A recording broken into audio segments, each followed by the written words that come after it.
नमस्कार, welcome to RCI नवशिखर channel. आप सभी का आरसीआई के नवशिखर चैनल में स्वागत है।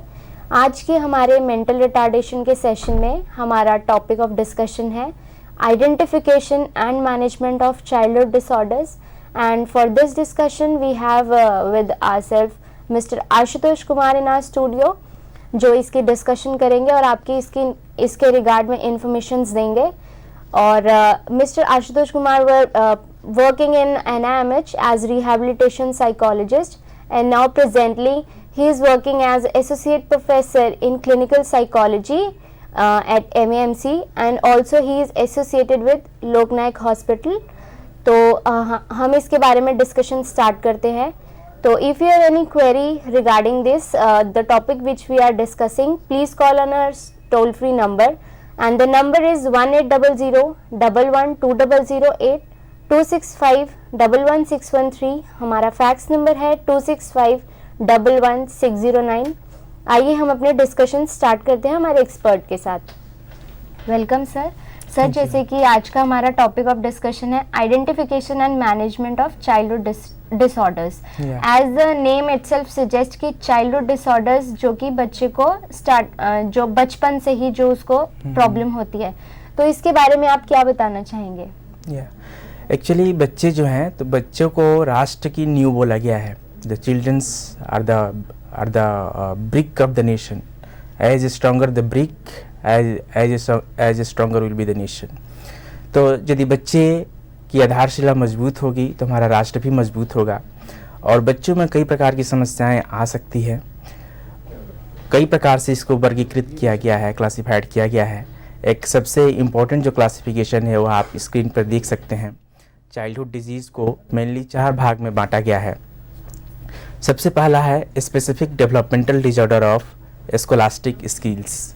इसे संक्षेप में एब्रीविएशन करते हुए SDDSS बोला गया है, यानी specific developmental disorder of scholastic skills. Again इसके सब क्लासिफिकेशन है जिसको अभी हम लोग चर्चा करेंगे थोड़ी देर में। जो दूसरा क्लासिफिकेशन है उसको परवेसिव डेवलपमेंटल डिसऑर्डर बोला गया है, PDD के नाम से इसे जाना जाता है। इसके भी फिर सब क्लासिफिकेशन है, इसको हम देखेंगे। और जैसा कि हमारे व्यूअर्स देख रहे हैं स्क्रीन पे, जो तीसरा क्लासिफिकेशन है उसको बिहेवियरल एंड इमोशनल डिसऑर्डर के नाम से जाना जाता है। और चौथा है हैबिट डिसऑर्डर।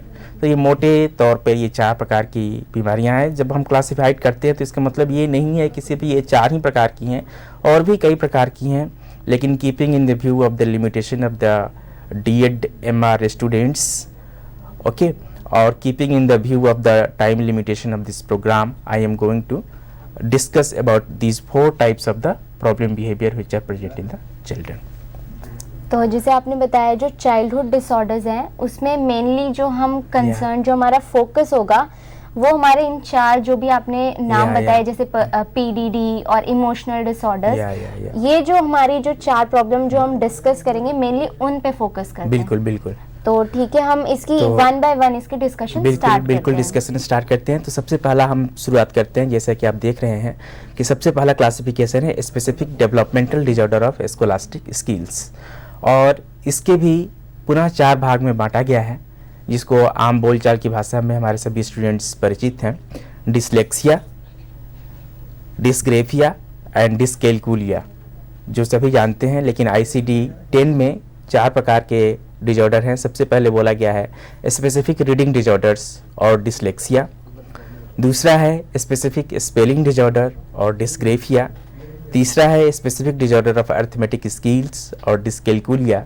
और चौथा है mixed disorder of scholastic skills. अब इसी 4 को हम डिस्कस करेंगे एक बाय एक करके। सबसे पहले हम डिस्कस करते हैं डिसलेक्सिया के बारे में। डिसलेक्सिया जो होता है, तो डिसलेक्सिया, डिस्ग्रेफिया, डिसकैलकुलिया के जानने के पहले थोड़ा सा हम डिस्कस कर ले पहले specific developmental disorder of scholastic skills जो है, सो कब हम डायग्नोस कर सकते हैं और किन किन सिचुएशन में कर सकते हैं। इसके लिए कुछ गाइडलाइन बताए गए हैं हमारे डायग्नोस्टिक क्लासिफिकेटरी सिस्टम में। जो सबसे पहला गाइडलाइन है वह यह बताया गया है कि clinically significant degree of impairment in the specified scholastic skills. एक विशिष्ट स्कूल के जो स्किल्स है उस स्कोलास्टिक स्किल्स में क्लिनिकली सिग्निफिकेंट इम्पेयरमेंट होना चाहिए। अब सवाल है कि क्लिनिकली सिग्निफिकेंट का मतलब क्या है, तो इसको अगेन डिफाइन करते हुए बोला गया है कि less than 3% of expected degree of school children. School जाने वाले जो बच्चे हैं उनमें व्हाट एवर इज एक्सपेक्टेड, उस एक्सपेक्टेशन से 3% से ज़्यादा यदि कम है उनका अचीवमेंट, तो हम बोल सकते हैं कि उसमें स्कॉलास्टिक प्रॉब्लम आने वाली है। लेकिन आगे वाले भी क्राइटेरिया इंपॉर्टेंट है। आगे वाले क्राइटेरिया बोलता है कि this impairment must should not be due to the impairment in general intelligence. Intelligence में इम्पेयरमेंट नहीं होनी चाहिए, इंटेलिजेंस बिल्कुल ठीक ठाक होनी चाहिए। और even though the intelligence is the okay, the child is not performing well in the specified scholastic area. और कितना कम कर रहे हैं, तो जो भी एक्सपेक्टेड है एक्सपेक्टेशन से 3% कम कर रहे हैं। तो यह 2 क्राइटेरिया हुआ। और आगे वाला बोल रहा है फिर कि impairment must should be present in early years of schooling and not acquired later in the educational process. जो इम्पेयरमेंट है वह इम्पेयरमेंट स्कूल के प्रारंभिक वर्षों में होना चाहिए और ऐसा नहीं कि बाद में होने लगे। जैसे बच्चे स्कूल जाना शुरू किए, LKG UKG स्टैंडर्ड 1 2 3 में है, उसमें हो सकता है तो ठीक है। और ऐसा नहीं कि 5वीं क्लास 6ठी क्लास तक ठीक ठाक है, 7वीं 8वीं क्लास से प्रॉब्लम शुरू हो गया तो हम उसे स्कॉलास्टिक प्रॉब्लम नहीं बोल सकते हैं। सर, ये जो हम स्कॉलास्टिक स्किल्स की बात कर रहे हैं, इसका मतलब ये है कि जो स्किल्स स्कूल टाइम में बच्चों को अचीव करनी होती हैं उसके बारे में है। यदि बच्चे उसको अचीव नहीं कर रहे हैं, उनका परफॉर्मेंस जो एक्सपेक्टेशन है उससे 3% से कम है, पहला क्राइटेरिया। दूसरा, इंटेलिजेंस में इंपेयरमेंट नहीं है, इंटेलिजेंस बिल्कुल ठीक ठाक है। तीसरा, अर्ली स्कूलिंग पीरियड में हो रहा है, लेटर स्कूलिंग पीरियड में नहीं हो रहा है, ठीक है। और भी है कि this impairment should not be due to the external factors. और एक्सटर्नल फैक्टर्स में कई प्रकार की चीज़ें आ जाती हैं, जैसे कि प्रोलॉन्ग्ड स्कूल एब्सेंस से हमारा बहुत लंबे समय तक हम स्कूल न जाएं, एब्सेंट रहें तो हमारा स्कॉलास्टिक परफॉर्मेंस खराब हो जाएगा। तो ये सारे बातें नहीं होनी चाहिए। No teaching at home, parents को, माता पिता को बच्चे को घर में पढ़ाना है, यदि माता पिता नहीं पढ़ाएंगे तो फिर अगेन स्कॉलास्टिक परफॉर्मेंस खराब हो जाएगा। और फिर ग्रॉसली इनएडिक्वेट एजुकेशन, बच्चे को सही से हम एजुकेशन नहीं दे रहे हैं, तो ये सारी चीज़ें नहीं होनी चाहिए। ये सारे कुछ प्रॉपर मात्रा में होनी चाहिए, इंटेलिजेंस ठीक ठाक होनी चाहिए और भी सारे कुछ ठीक ठाक होना चाहिए। और even though everything is okay, the child is not performing well and his performance is less than 3% of what ever is expected by the teacher और पेरेंट्स, तो हम बोल सकते हैं कि ये स्कॉलास्टिक प्रॉब्लम इस बच्चे में हो सकती है। ठीक है। अब स्कॉलास्टिक स्किल्स के बारे में जैसा हमने शुरू में बताया कि 4 प्रकार की होती है, dyslexia, dysgraphia, dyscalculia and mixed type का। तो एक एक कर चारों के, और एक और visually and hearing sense should not be impaired, कान आँख ये सब कुछ ठीक होनी चाहिए बच्चे को, then only we can classified it as a scholastic problem in the scholastic skills. तो सबसे पहले हम डिस्कस करते हैं डिसलेक्सिया के बारे में।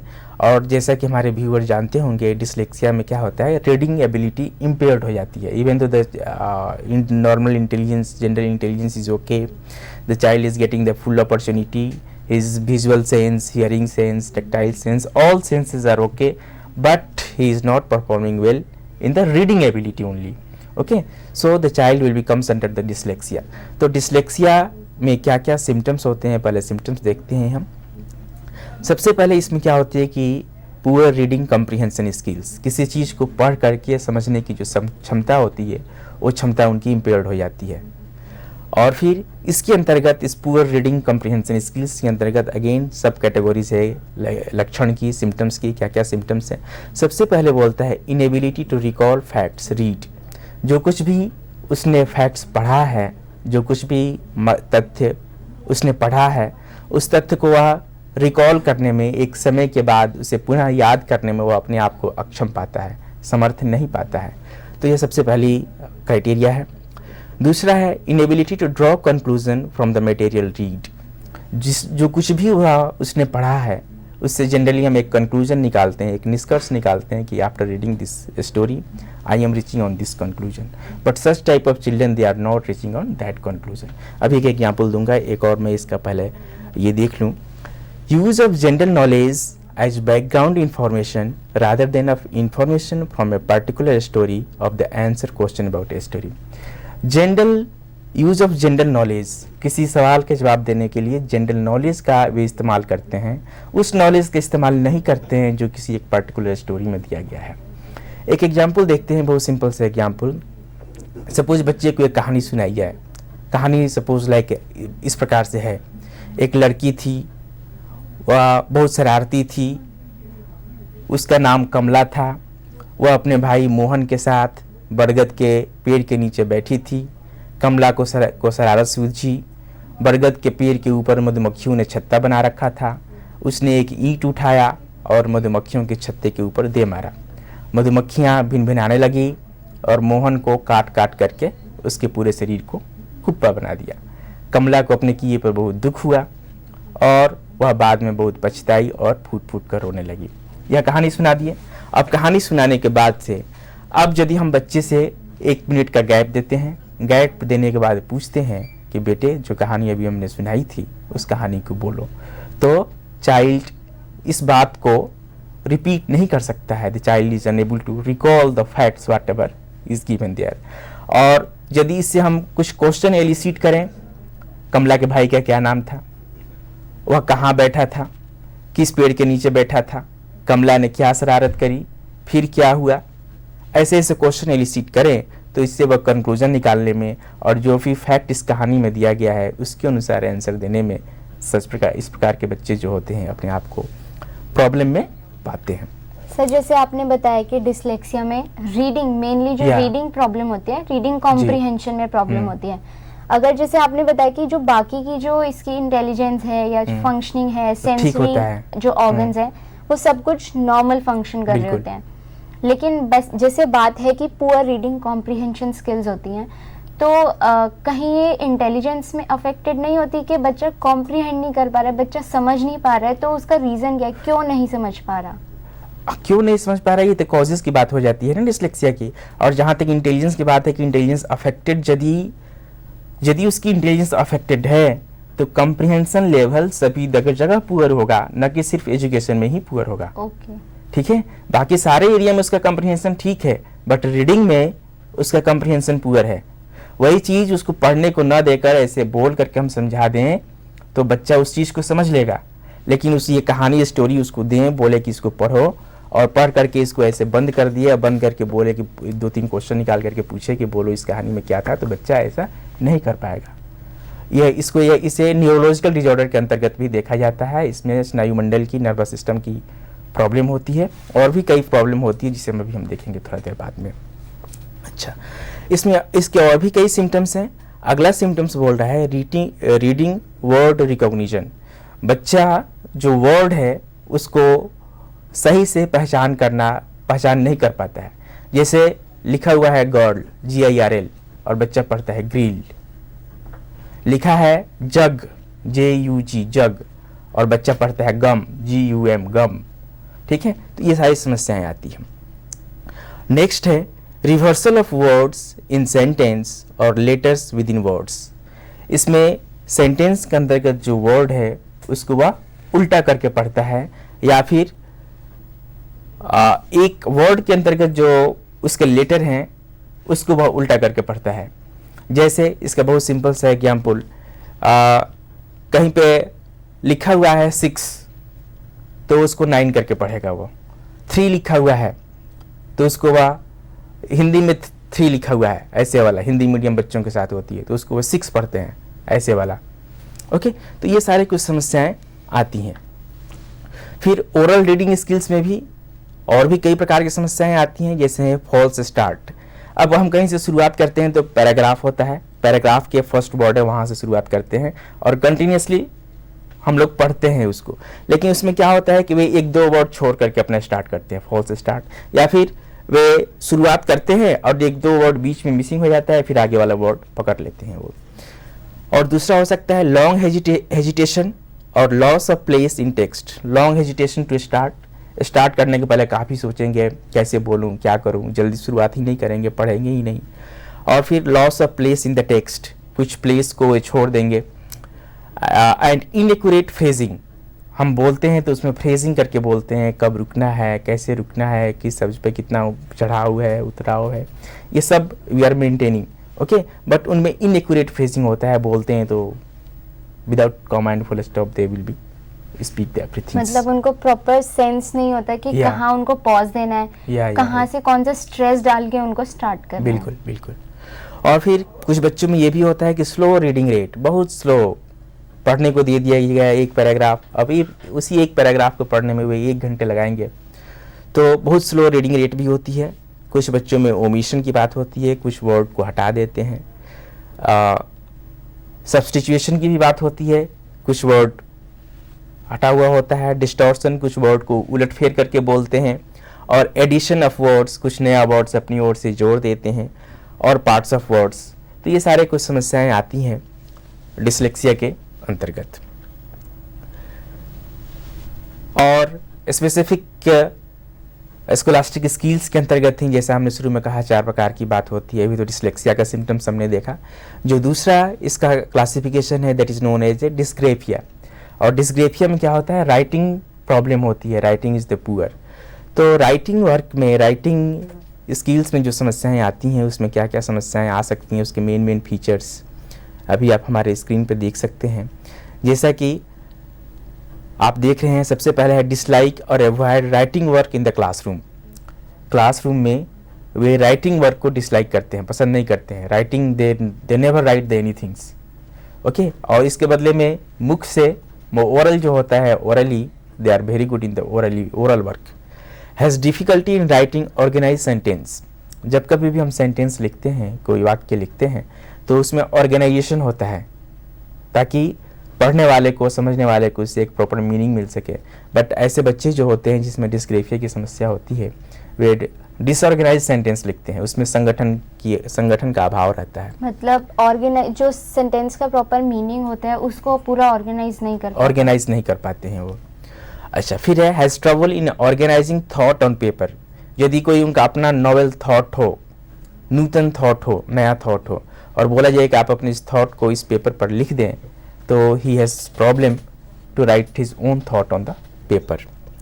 Has difficulty in communicating efficiently in writing. हम लोग राइटिंग के थ्रू भी कम्युनिकेट करते हैं। कई बार ऐसा होता है कि सभी जगह हमारा फिजिकल प्रेजेंस संभव नहीं हो पाता है, लेटर के थ्रू, एप्लीकेशन के थ्रू, या फिर कोई आर्टिकल के थ्रू हम कम्युनिकेट करते हैं। तो ये सारे काम ऐसे बच्चे नहीं कर पाते हैं। Does not copy from the other print correctly. Suppose school में टीचर पढ़ा रहे हैं और he is writing something on the black board, then child can't copy all of these things. या फिर टीचर्स OHP पे कुछ दिखला रहे हैं, तो child can't copy from the OHP और black board. Reverse form shapes of the letter, अभी हमने बात करी थी। W लिखना है तो W को they can write the M। C लिखना है, C ऐसे होता है, they will write C like that, okay. तो रिवर्स फॉर्म और shape of the letter. Grasp pen awkwardly, pen हम लोग पकड़ते हैं तो उसमें एक सिस्टमेटाइजेशन होता है, फाइन मोटर एक्टिविटीज सिस्टमेटिकली ऐसे हम लोग पकड़ते हैं। But they may hold the pen like that, okay.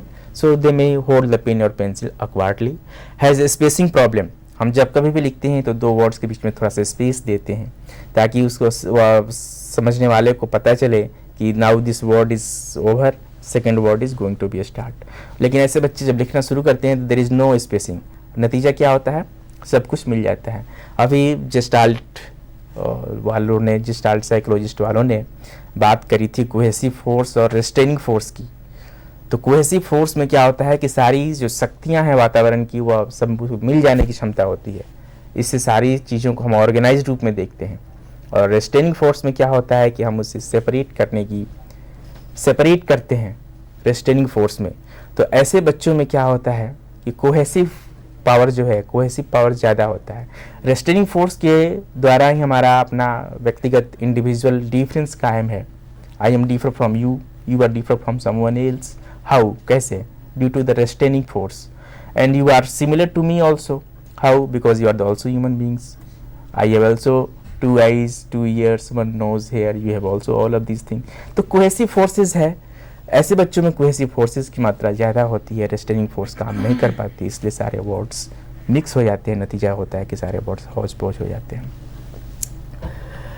Sir जैसे आपने डिसलेक्सिया और डिसग्राफिया के बारे में अभी तक बताया, हाँ जी। तो उसमें आपने अलग अलग कैरेक्टरिस्टिक्स बताए कि जैसे डिसलेक्सिया मतलब पुअर उसके रीडिंग स्किल्स होते हैं, बिल्कुल। और उसको कॉम्प्रिहेंड करने में भी उसको साथ में प्रॉब्लम होती है, और जैसे जो पढ़ रहे हैं उसको मतलब करेक्टली नहीं पढ़ पाता, सही बात है। ऑर्गेनाइज्ड वे में उसको नहीं कर पाता। सही बात है। और जैसे आपने स्टोरी का एग्जांपल लेके बताया कि स्टोरी अगर दे रहे हैं, अगर उसमें से भी हम क्वेश्चंस पूछ रहे हैं तो the child will not be able to give the answers properly from that story. हाँ, और उसका प्रॉपर कंक्लूजन अगर हम ड्रॉ करना चाहे उसमें से कि क्या है, मतलब मोरल क्या है या कंक्लूजन क्या बताना चाह रहा है, तो उसमें प्रॉब्लम होगी। बिल्कुल। फिर जैसे ही हमने डिसग्राफिया की बात की, उसमें आपने बताया कि स्पेलिंग्स में प्रॉब्लम होती है, कि लिखने में उसको कॉपी करने में प्रॉब्लम होगी। अगर सामने मान लीजिए टीचर लिख रहा है तो उसको OHP या ब्लैक बोर्ड से कॉपी करने में प्रॉब्लम होगी। लेटर्स की फॉर्मेशन में प्रॉब्लम होगी, जैसे एडिशन हो गया, सब्स्टिट्यूशन हो गया, ओमिशन, इस तरह की बच्चा मिस्टेक्स कर सकता है। बिल्कुल कर सकते हैं।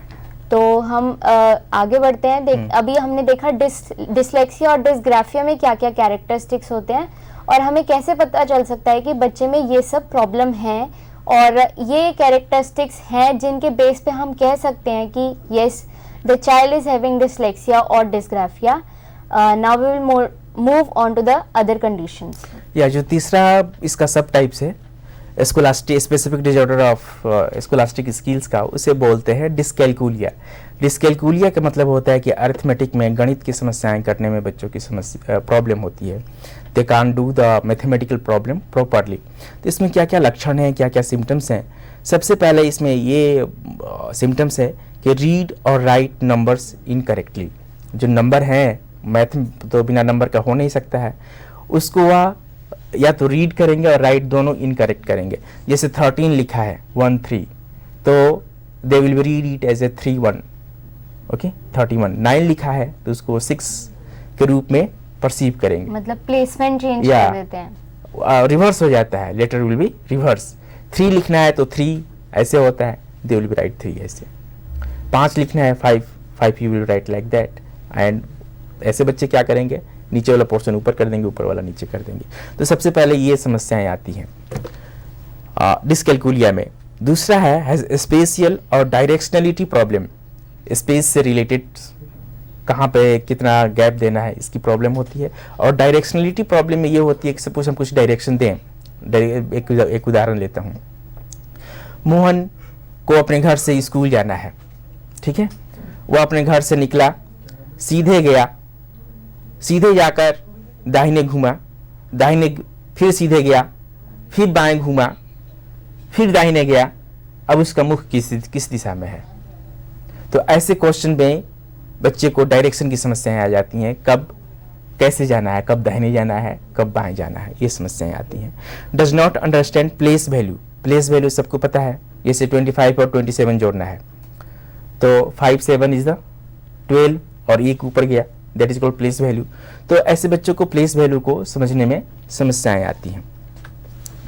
Can't follow sequence in multi step problems. कोई मल्टी स्टेप्स वाला प्रॉब्लम है, जैसे 22 + 24 × 23 - 12 डिवाइडेड बाई 2। ये मल्टी स्टेप वाले प्रॉब्लम है। अब इसमें पहले क्या करने, फिर क्या करने, फिर क्या करने, इसका नियम है करने का। Okay, they can't understand the sequence, कि किस सीक्वेंस को पहले करना है। Does not grasp concept related to the numbers. Number से रिलेटेड जो कॉन्सेप्ट हैं उसको समझने में उन्हें समस्याएं होती हैं। ये डिस्कैल्कुलिया के बारे में बात हुई। सर जैसे आपने बताया कि अभी तक जो डिसऑर्डर्स हमने देखे उसमें स्कोलास्टिक स्किल्स जो बच्चा स्कूल टाइम में, अर्ली स्कूल टाइम में जो स्किल्स उसको अचीव करनी होती है, उसमें कहीं ना कहीं बच्चे को प्रॉब्लम होती है। बिल्कुल। जैसे कि बच्चे को प्रॉब्लम होती है लिखने में, पढ़ने में, स्पेलिंग में, कॉपी करने में, मैथ्स में। तो उसमें हमने कुछ जो प्रॉब्लम्स थी उसमें हमने देखा डिसलेक्सिया, डिसग्राफिया, डिस्कैल्कुलिया, जिसमें प्रॉब्लम होती है पुअर रीडिंग स्किल्स, स्पेलिंग्स और अरिथमेटिक स्किल्स में रिस्पेक्टिवली, जो भी हमने डिस्कस किया। उसके बाद हमने देखी कि उसके डिफरेंट कैरेक्टरिस्टिक्स क्या होते हैं, जिससे हम आइडेंटिफाई कर सकते हैं, जो हमारा इनिशियल स्टेप होता है, आइडेंटिफाई कर सकते हैं कि बच्चे में हाँ प्रोबेबिलिटी है कि ये प्रॉब्लम हो सकती है। तो जो बाकी की जो कंडीशंस हैं हम इस ब्रेक के बाद डिस्कस करेंगे। This is time for a short break. See you after this short.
Welcome back to our session where we're discussing about identification and management of childhood disorders with our expert Mr. Ashutosh Kumar. तो we will carry on with our discussion. अभी तक हमने पहले जो discuss किया था उसमें हमने देखा था डिसलेक्सिया, डिसग्राफिया और डिसकैल्कुलिया के बारे में, जो हमने चाइल्डहुड डिसऑर्डर्स में देखे. अब हम देखते हैं और कौन सी बच्चों में प्रॉब्लम हो सकती हैं जिसमें इंटरफेयर करेगा स्कॉलास्टिक स्किल्स के बारे में. तो आइए हम अपनी डिस्कशन स्टार्ट करते हैं. तो सर, जैसे अभी तक आपने डिसलेक्सिया, डिसग्राफिया, डिसकैल्कुलिया के बारे में बताया, तो आगे हम और देखते हैं कि हमारी कौन कौन सी और कंडीशंस हो सकती हैं. इसका जो दूसरा क्लासिफिकेशन है, दूसरे क्लासिफिकेशन को बोलते हैं परवेसिव डेवलपमेंटल डिसऑर्डर, PDD. और हमारे व्यूअर्स इस स्लाइड पर देख सकते हैं, ये स्लाइड नंबर 4 है. इस पर देख सकते हैं कि परवेसिव डेवलपमेंटल डिसऑर्डर में के अगेन क्लासिफाई किया गया है और इसे 4 भागों में बांटा गया है. सबसे पहले बोला गया है चाइल्डहुड ऑटिज्म, दूसरा बोला गया है एटिपिकल ऑटिज्म, तीसरा बोला गया है रेट सिंड्रोम और चौथा बोला गया है एस्पर्जर सिंड्रोम. काफ़ी इंपॉर्टेंट ये रूब्रिक है ICD-10 DSM-4 दोनों में, और एक एक कर हम लोग अभी डिस्कस करेंगे ये सभी 4 प्रकार के डिसऑर्डर के बारे में. चाइल्डहुड ऑटिज्म क्या है, एटिपिकल ऑटिज्म क्या है, रेट सिंड्रोम क्या है, एस्पर्जर सिंड्रोम क्या है, और यह कैसे डिफर है एक दूसरे से और अदर क्लासिफिकेशन से. तो इसके बारे में अभी हम लोग डिस्कशन करेंगे. सबसे पहले हम लोग बात करते हैं चाइल्डहुड ऑटिज्म के बारे में कि चाइल्डहुड ऑटिज्म क्या है. तो चाइल्डहुड ऑटिज्म जो होता है, इसका प्रादुर्भाव, इसका emergence up to the age of 3 years होता है. या तो बिफोर 3 इयर्स हो जाए या 3 साल की उम्र तक या उत्पन्न हो सकता है. और इसके कई फीचर्स हैं जिसके आधार पर हम कह सकते हैं कि यह चाइल्डहुड ऑटिज्म है. सबसे पहला इसका फीचर है, मेनली 3 फीचर्स हैं, 3 फीचर को अगेन सब डिवाइड किया गया है. सबसे पहला फीचर है इम्पेयर्ड सोशल इंटरेक्शन. बच्चों का जो सोशल इंटरेक्शन होता है, दूसरों के साथ इंटरेक्शन करने की जो अनुक्रिया होती है वह इम्पेयर्ड होती है. इम्पेयर्ड कम्युनिकेशन स्किल्स, अपनी बातों को कम्युनिकेट करने की इम्पेयरमेंट होता है. एंड रेपिटेटिव और स्टेरियोटाइप बिहेवियर, एक ही प्रकार के व्यवहार बार बार करते हैं. ये 3 प्रकार के जो सिम्टम्स हैं, इस फीचर को अगेन कई सब क्लासिफिकेशन है फॉर द बेटर अंडरस्टैंडिंग. तो सबसे पहले हम बात करते हैं इम्पेयर्ड सोशल इंटरेक्शन की. और इम्पेयर्ड सोशल इंटरेक्शन में 4 प्रकार की बातें हो सकती हैं. सबसे पहला बात है कि failure to engage in appropriate non verbal behaviour, कि बच्चे जो होते हैं वह नॉन वर्बल बिहेवियर करने में अक्षम होते हैं, समर्थ नहीं होते हैं. अब नॉन वर्बल बिहेवियर में क्या क्या चीज़ होती हैं, उसमें सबसे पहला है कि आई टू आई कॉन्टेक्ट मेंटेन नहीं कर पाते हैं. जब कभी भी हम बात करते हैं एक दूसरे के साथ, तो जनरली हम उसकी आंखों में आंख डालकर बात करते हैं ताकि सामने वाला समझ सके कि हम उसे इंटरटेन कर रहे हैं. लेकिन ऐसे बच्चे जो होते हैं सो आंखों में आंख डालकर बात नहीं करते हैं, अपनी नज़रें झुकाकर बात करते हैं. नो सोशल स्माइलिंग, जब कभी हम बात करते हैं तो बातचीत के दौरान थोड़ा बहुत कभी कभी अकॉर्डिंग टू द मैटर्स हम सोशल स्माइलिंग भी करते हैं. यह चीज़ चाइल्डहुड ऑटिस्टिक वाले बच्चों में नहीं होती है. फिर तीसरा है नो एप्रोप्रिएट फेशियल एक्सप्रेशन, जैसी बातचीत हो रहा हो, जैसा एनवायरनमेंट हो, उसके अनुसार हम अपना फेशियल एक्सप्रेशन भी बनाते हैं. चेहरे पे अभिव्यंजनात्मक अभिव्यक्ति भी लाते हैं, जो कि ऐसे बच्चे नहीं कर पाते हैं. Not maintaining appropriate bodily postures, और जब कभी भी हम बात करते हैं तो एक प्रॉपर बॉडीली पोस्चर्स, शारीरिक मुद्रा में एडजस्टमेंट हम बना करके बातचीत करते हैं, जो कि ऐसे बच्चे नहीं कर पाते हैं. तो यह पहला फीचर है, दैट इज़ कॉल्ड कि नॉन वर्बल बिहेवियर करने में वे अक्षम होते हैं. सर, जैसे PDD में हमने डिस्कस किया अभी तक चाइल्डहुड ऑटिज्म, तो चाइल्डहुड ऑटिज्म के जो आपने फीचर्स बताए, मेनली जो 3 थे, उसमें हम सब फीचर्स देख रहे हैं इसमें. हाँ, सब फीचर का पहला देख रहे हैं कि पहला फीचर क्या था, इम्पेयरमेंट सोशल इंटरेक्शन जो है वह इम्पेयर्ड होता है. यह इंटरेक्शन कैसे इम्पेयर्ड हो सकता है, तो 4 प्रकार से हो सकता है. अभी पहली बात की हमने चर्चा करा कि नॉन वर्बल बिहेवियर उनका खराब होता है. नॉन वर्बल में ये सारी चीज़ें होती हैं, आई टू आई कॉन्टेक्ट नहीं मेंटेन करते हैं, फेशियल एक्सप्रेशन नहीं मेंटेन करते हैं, बॉडीली पोस्चर नहीं मेंटेन करते हैं, सोशल स्माइलिंग नहीं करते हैं. जो दूसरा है, इसी के अंतर्गत, सोशल इंटरेक्शन के अंतर्गत थी, वह है पुअरली डेवलप्ड पीयर रिलेशनशिप। दोस्तों के साथ उनका जो रिलेशनशिप है वह अच्छा से डेवलप नहीं होता है, उनके दोस्त नहीं होते हैं, और जो एक दो होते भी हैं जिनके साथ वो खेलते कूदते हैं, उनके साथ कोई घनिष्ठ रिलेशनशिप नहीं होता है। तीसरा है failure to share pleasurable interest activities और अचीवमेंट। वे अपने जो प्लेजरेबल एक्टिविटीज़ हैं वह दूसरे को साथ शेयर नहीं कर पाते हैं। और फिर lack of social reciprocity. Social reciprocity का मतलब ये होता है कि गिव एंड टेक वाली बिहेवियर, ओके, ये गिव एंड टेक वाली बिहेवियर ऐसे बच्चों में नहीं होती है, तो इस प्रकार से उनका सोशल इंटरेक्शन पुअर होता है। अब दूसरा जो इसका फीचर है, दूसरा फीचर बोलता है कि इम्पेयर्ड कम्युनिकेशन स्किल्स। उनका जो कम्युनिकेशन स्किल्स होता है सो कम्युनिकेशन स्किल्स खराब होता है। तो कैसे खराब होता है, इसके लक्षण क्या क्या हैं? इसके अंतर्गत सबसे पहले है कि delayed development of spoken language.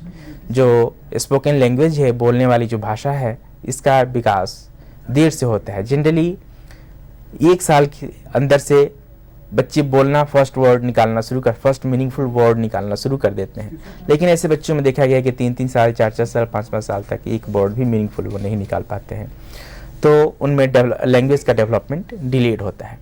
दूसरा है कि if speech is present, inability to begin और मेंटेन कन्वर्सेशन। यदि स्पीच प्रेजेंट भी है तो वह बातचीत, संवाद शुरू करने में भी अपने आप को असमर्थ पाते हैं या फिर उसको मेंटेन नहीं रख पाते हैं। तीसरा है स्टेरियोटाइप्ड और रेपिटेटिव यूज ऑफ लैंग्वेज, जिसे इकोलेलिया बोला गया है कि स्टेरियोटाइप यूज ऑफ लैंग्वेज, जैसे बात बात में बोलना है कि नहीं, है कि नहीं, है कि नहीं। और इकोलेलिया का मतलब होता है कि जो कुछ भी एग्जामिनर बोल रहा है सेम चीज को वह रिपीट कर रहा है। जैसे एग्जामिनर ने पूछा हाउ आर यू, आप कैसे हो, उसने भी यही क्वेश्चन रिपीट कर दिया, हाउ आर यू, आपका नाम क्या है। इन spite of giving the proper answer, my name is so and so, वो भी इसी क्वेश्चन को रिपीट कर देता है कि आपका नाम क्या है। Lack of imaginative play. बच्चे का बहुत कुछ प्ले जो होता है सो इमेजिनेटिव होता है, इमेजिन करके बच्चे डॉक्टर नर्स बनकर खेलते हैं, गुड़ियों से खेलते हैं, बिजनेसमैन का काम करते हैं, दालचीनी बेचते हैं। क्यों बेचते हैं? इसका सबका महत्व है psychologically, all of this thing have the significance. और यह इमेजिनेटिव प्ले बोला गया है क्योंकि फ्यूचर का प्रिपरेशन होता है। ऐसे बच्चे इस प्रकार के गेम नहीं कर पाते हैं, मतलब उनके थिंकिंग जो प्रोसेस होता है वो कहीं ना कहीं स्टॉप हो जाता है, इम्पेयर्ड हो जाता है। तो अभी ये दूसरा सिम्टम्स हुआ, that is called impaired communication skills. अच्छा, जो तीसरा है फीचर, उसको बोला गया है रेपिटेटिव और स्टेरियोटाइप बिहेवियर। एक ही प्रकार के व्यवहारों बार बार करते हैं, जैसे प्रीऑक्यूपेशन विथ वन और मोर बिहेवियर पैटर्न। एक ही प्रकार के बिहेवियर बार बार करना, ऐसे ऐसे, okay. प्रीऑक्यूपेशन with non functional routine और रिचुअल। नॉन फंक्शनल, जिसका कोई फंक्शन नहीं है हमारे ज़िंदगी में, उसी चीज़ को, उसी रूटीन को बार बार करना, जैसे चप्पल के साथ खेलना, पानी के साथ खेलना, etcetera etcetera. Inappropriate motor movement, that is known as hyperactivity. Inappropriate, हमेशा दौड़ते भागते रहते हैं, एक जगह टिक कर नहीं बैठ पाते हैं। प्रीऑक्यूपेशन विथ स्पेसिफिक फूड, एक विशिष्ट प्रकार के फूड या कपड़ा पहनना वो ज़्यादा पसंद करते हैं। जैसे एक ही प्रकार के खाना, कुछ बच्चे चॉकलेट खाना ही पसंद करेंगे, बिस्किट खाना ही पसंद करेंगे, या एक ही कपड़े को, स्पेशली रेड कलर के जो कपड़े होते हैं उसको पहनना पसंद करते हैं। मतलब सिमिलैरिटीज ज़्यादा पसंद होती हैं उनको। और inanimate, love to inanimate object, जो निर्जीव पदार्थ हैं उससे उनका लगाव ज़्यादा होता है। जैसे चप्पल, पानी, ये सब कुछ निर्जीव ही तो है। पंखे के साथ, गुड़िया के साथ, उनके साथ ज़्यादा प्रेम होता है ऐसे बच्चों को। तो ये कुछ फीचर हैं जिसके आधार पर हम ऑटिज्म को पहचान सकते हैं। इसका और भी बहुत कुछ है, बट डिटेल में it is not possible because we have to discuss so many things, other things. Sir, जैसे आपने चाइल्डहुड ऑटिज्म में कुछ फीचर्स बताए, उसमें आपने बताया कि हमारे कम्युनिकेशन स्किल्स, सोशल बिहेवियर और जो रिपीटेटिव बिहेवियर बच्चे में होते हैं, तो उससे हम डाउट कर सकते हैं या प्रोबेबिलिटी दे सकते हैं कि हाँ, बच्चे में ऑटिज्म हो सकता है। बिल्कुल, क्योंकि बच्चा इस तरह के बिहेवियर शो कर रहा है या बच्चे में ये प्रॉब्लम है, बच्चा ये नहीं कर पा रहा है, तो उसमें हम डाउट कर सकते हैं कि बच्चे को हो सकता है कि चाइल्डहुड ऑटिज्म हो। बिल्कुल ठीक है। ऑटिज्म से मिलता जुलता ही एक दूसरा चीज़ है जिसको हम एटिपिकल ऑटिज्म बोलते हैं। और थोड़ा सा ऑटिज्म के बारे में एक चीज़ और हम चर्चा करें पहले। अभी तो हमने फीचर देखा, ऑटिज्म का फीचर देखा, तो सेम लाइक फीचर स्किज़ोफ्रेनिया में भी होता है। स्किज़ोफ्रेनिक जो बच्चे होते हैं that are also not mixing more with the other people, they have the impaired communication skills, they have the repetitive movement, बिल्कुल सेम होता है, बट थोड़ा सा डिफरेंस है between the autism and schizophrenia. Main difference यही है, हमारे viewers जान लें कि ऑटिज्म जो होता है वो हमेशा बच्चे में होता है, before 3 years of age it is present, but schizophrenia rarely occurs in the children, it is always occurs in the adolescents or adult। पहला डिफरेंस। और दूसरा में कि स्किज़ोफ्रेनिया में डिल्यूजन हेलुसिनेशन की मात्रा होती है, without delusion hallucination we can't say schizophrenia, जबकि ऑटिज्म में ये सारी चीज़ नहीं होती है। ठीक है, उसके बाद से अभी हम जैसे स्किज़ोफ्रेनिया की हम बात कर रहे हैं तो उसको कहते हैं कि वो मेंटल इलनेस है। या but autism is also nowadays it is one of the impairment ना इन पीडब्ल्यूडी एक्ट, ये नेशनल ट्रस्ट एक्ट में इसको भी एक प्रकार का इम्पेयरमेंट बोला गया है, स्किज़ोफ्रेनिया को भी बोला गया है। जैसे ये स्किज़ोफ्रेनिया है, ये मेंटल इलनेस है और एडल्ट्स में होती है मोस्टली, तो इसको हम करेक्ट कर सकते हैं क्योंकि ये कुछ इमोशनल, कुछ मतलब जो उसके लाइफ पीरियड में जो भी इंसिडेंट्स होते हैं उनकी वजह से इसमें ये करेक्ट उसको भी कर सकते हैं। Autism can be cured, autism we can't cure fully, schizophrenia also we can't cure fully, but to some extent we can minimize the this thing quantity, we can minimize।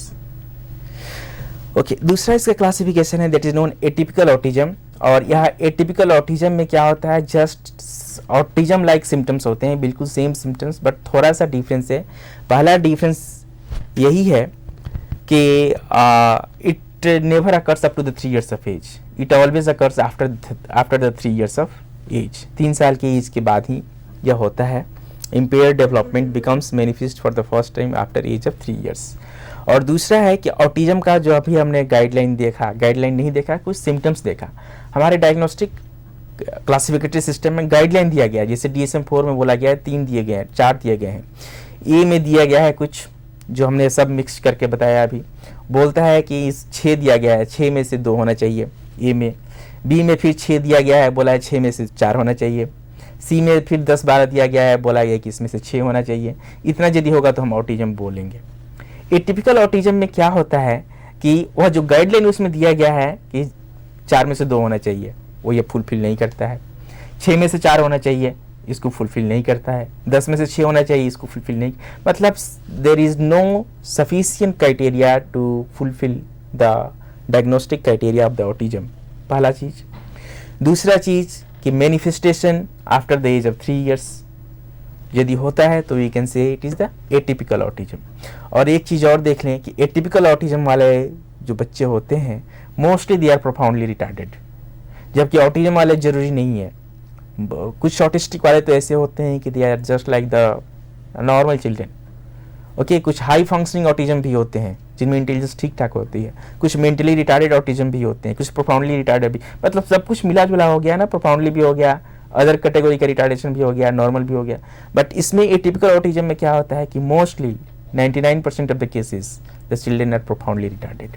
Sir जैसे आपने atypical autism का बताया after 3 years, क्या ये adult age में भी हो सकता है? हाँ, तो उसमें हमने जैसे देखा स्किज़ोफ्रेनिया जो होता है वो एडल्ट्स में होता है, और इसमें एटिपिकल में आपने बताया कि आफ्टर 3 years होता है, प्रोफाउंडली रिटार्डेड होते हैं, तो उसको फिर हम कैसे ऐसे करेंगे ना कि स्किज़ोफ्रेनिया वाला का इंटेलिजेंस बिल्कुल ठीक ठाक होता है, they are not profoundly retarded. तो वही बात आ गई कि ये जो होता है वो मेंटल रिटार्डेशन के उसमें आ जाता है, और जो स्किज़ोफ्रेनिया वो मेंटल इलनेस की कैटेगरी में आ जाता है, आ जाएगा। और एक और बात है कि स्किज़ोफ्रेनिया में डिल्यूजन हेलुसिनेशन होता है पक्का, इसमें वो चीज़ नहीं होता है। ठीक है, ये वाली बात होती है। और schizophrenia is curable with the help of medicine, where is there is very little role of medicine in the case of autism. Autism schizophrenia में ज़्यादा रोल है मेडिसिन का, यहाँ पे कम है। तो ये अभी बात हो रही थी एटिपिकल ऑटिज्म की, और बाकी सारे सिम्टम्स जस्ट लाइक ऑटिज्म ही है, थोड़ा सा ये डिफरेंस आ जाता है। फिर उसके बाद नेक्स्ट है रेट सिंड्रोम, और रेट सिंड्रोम जो होता है सो it is found only in the females. और इसमें क्या होता है कि अपेरेंटली नॉर्मल और नियर नॉर्मल अर्ली डेवलपमेंट, प्रारंभिक के महीनों का जो डेवलपमेंट होता है वह बिल्कुल नॉर्मल होता है, specially up to the 7 month there is no delay. तो और इसका ऑनसेट होता है जनरली 7 महीने और 24 महीने की एज में होता है, और फुल फ्लेज जो मैनिफेस्टेशन होता है वह एडोलसेंस और एडल्टहुड में ही होता है, मतलब 12 साल की उम्र के बाद ही होता है। फर्स्ट टाइम इसका अकरेंस शुरू हो जाता है 7 या 24 महीने में, लेकिन we can't identify it properly, okay. और फुल फ्लेज मैनिफेस्टेशन इसका एडोलसेंस और एडोलसेंट के एज में भी होता है रेट सिंड्रोम में। अब रेट सिंड्रोम का फीचर्स देखना है कि रेट सिंड्रोम में क्या क्या चीज़ होता है। सबसे पहला है loss of purposive hand movement.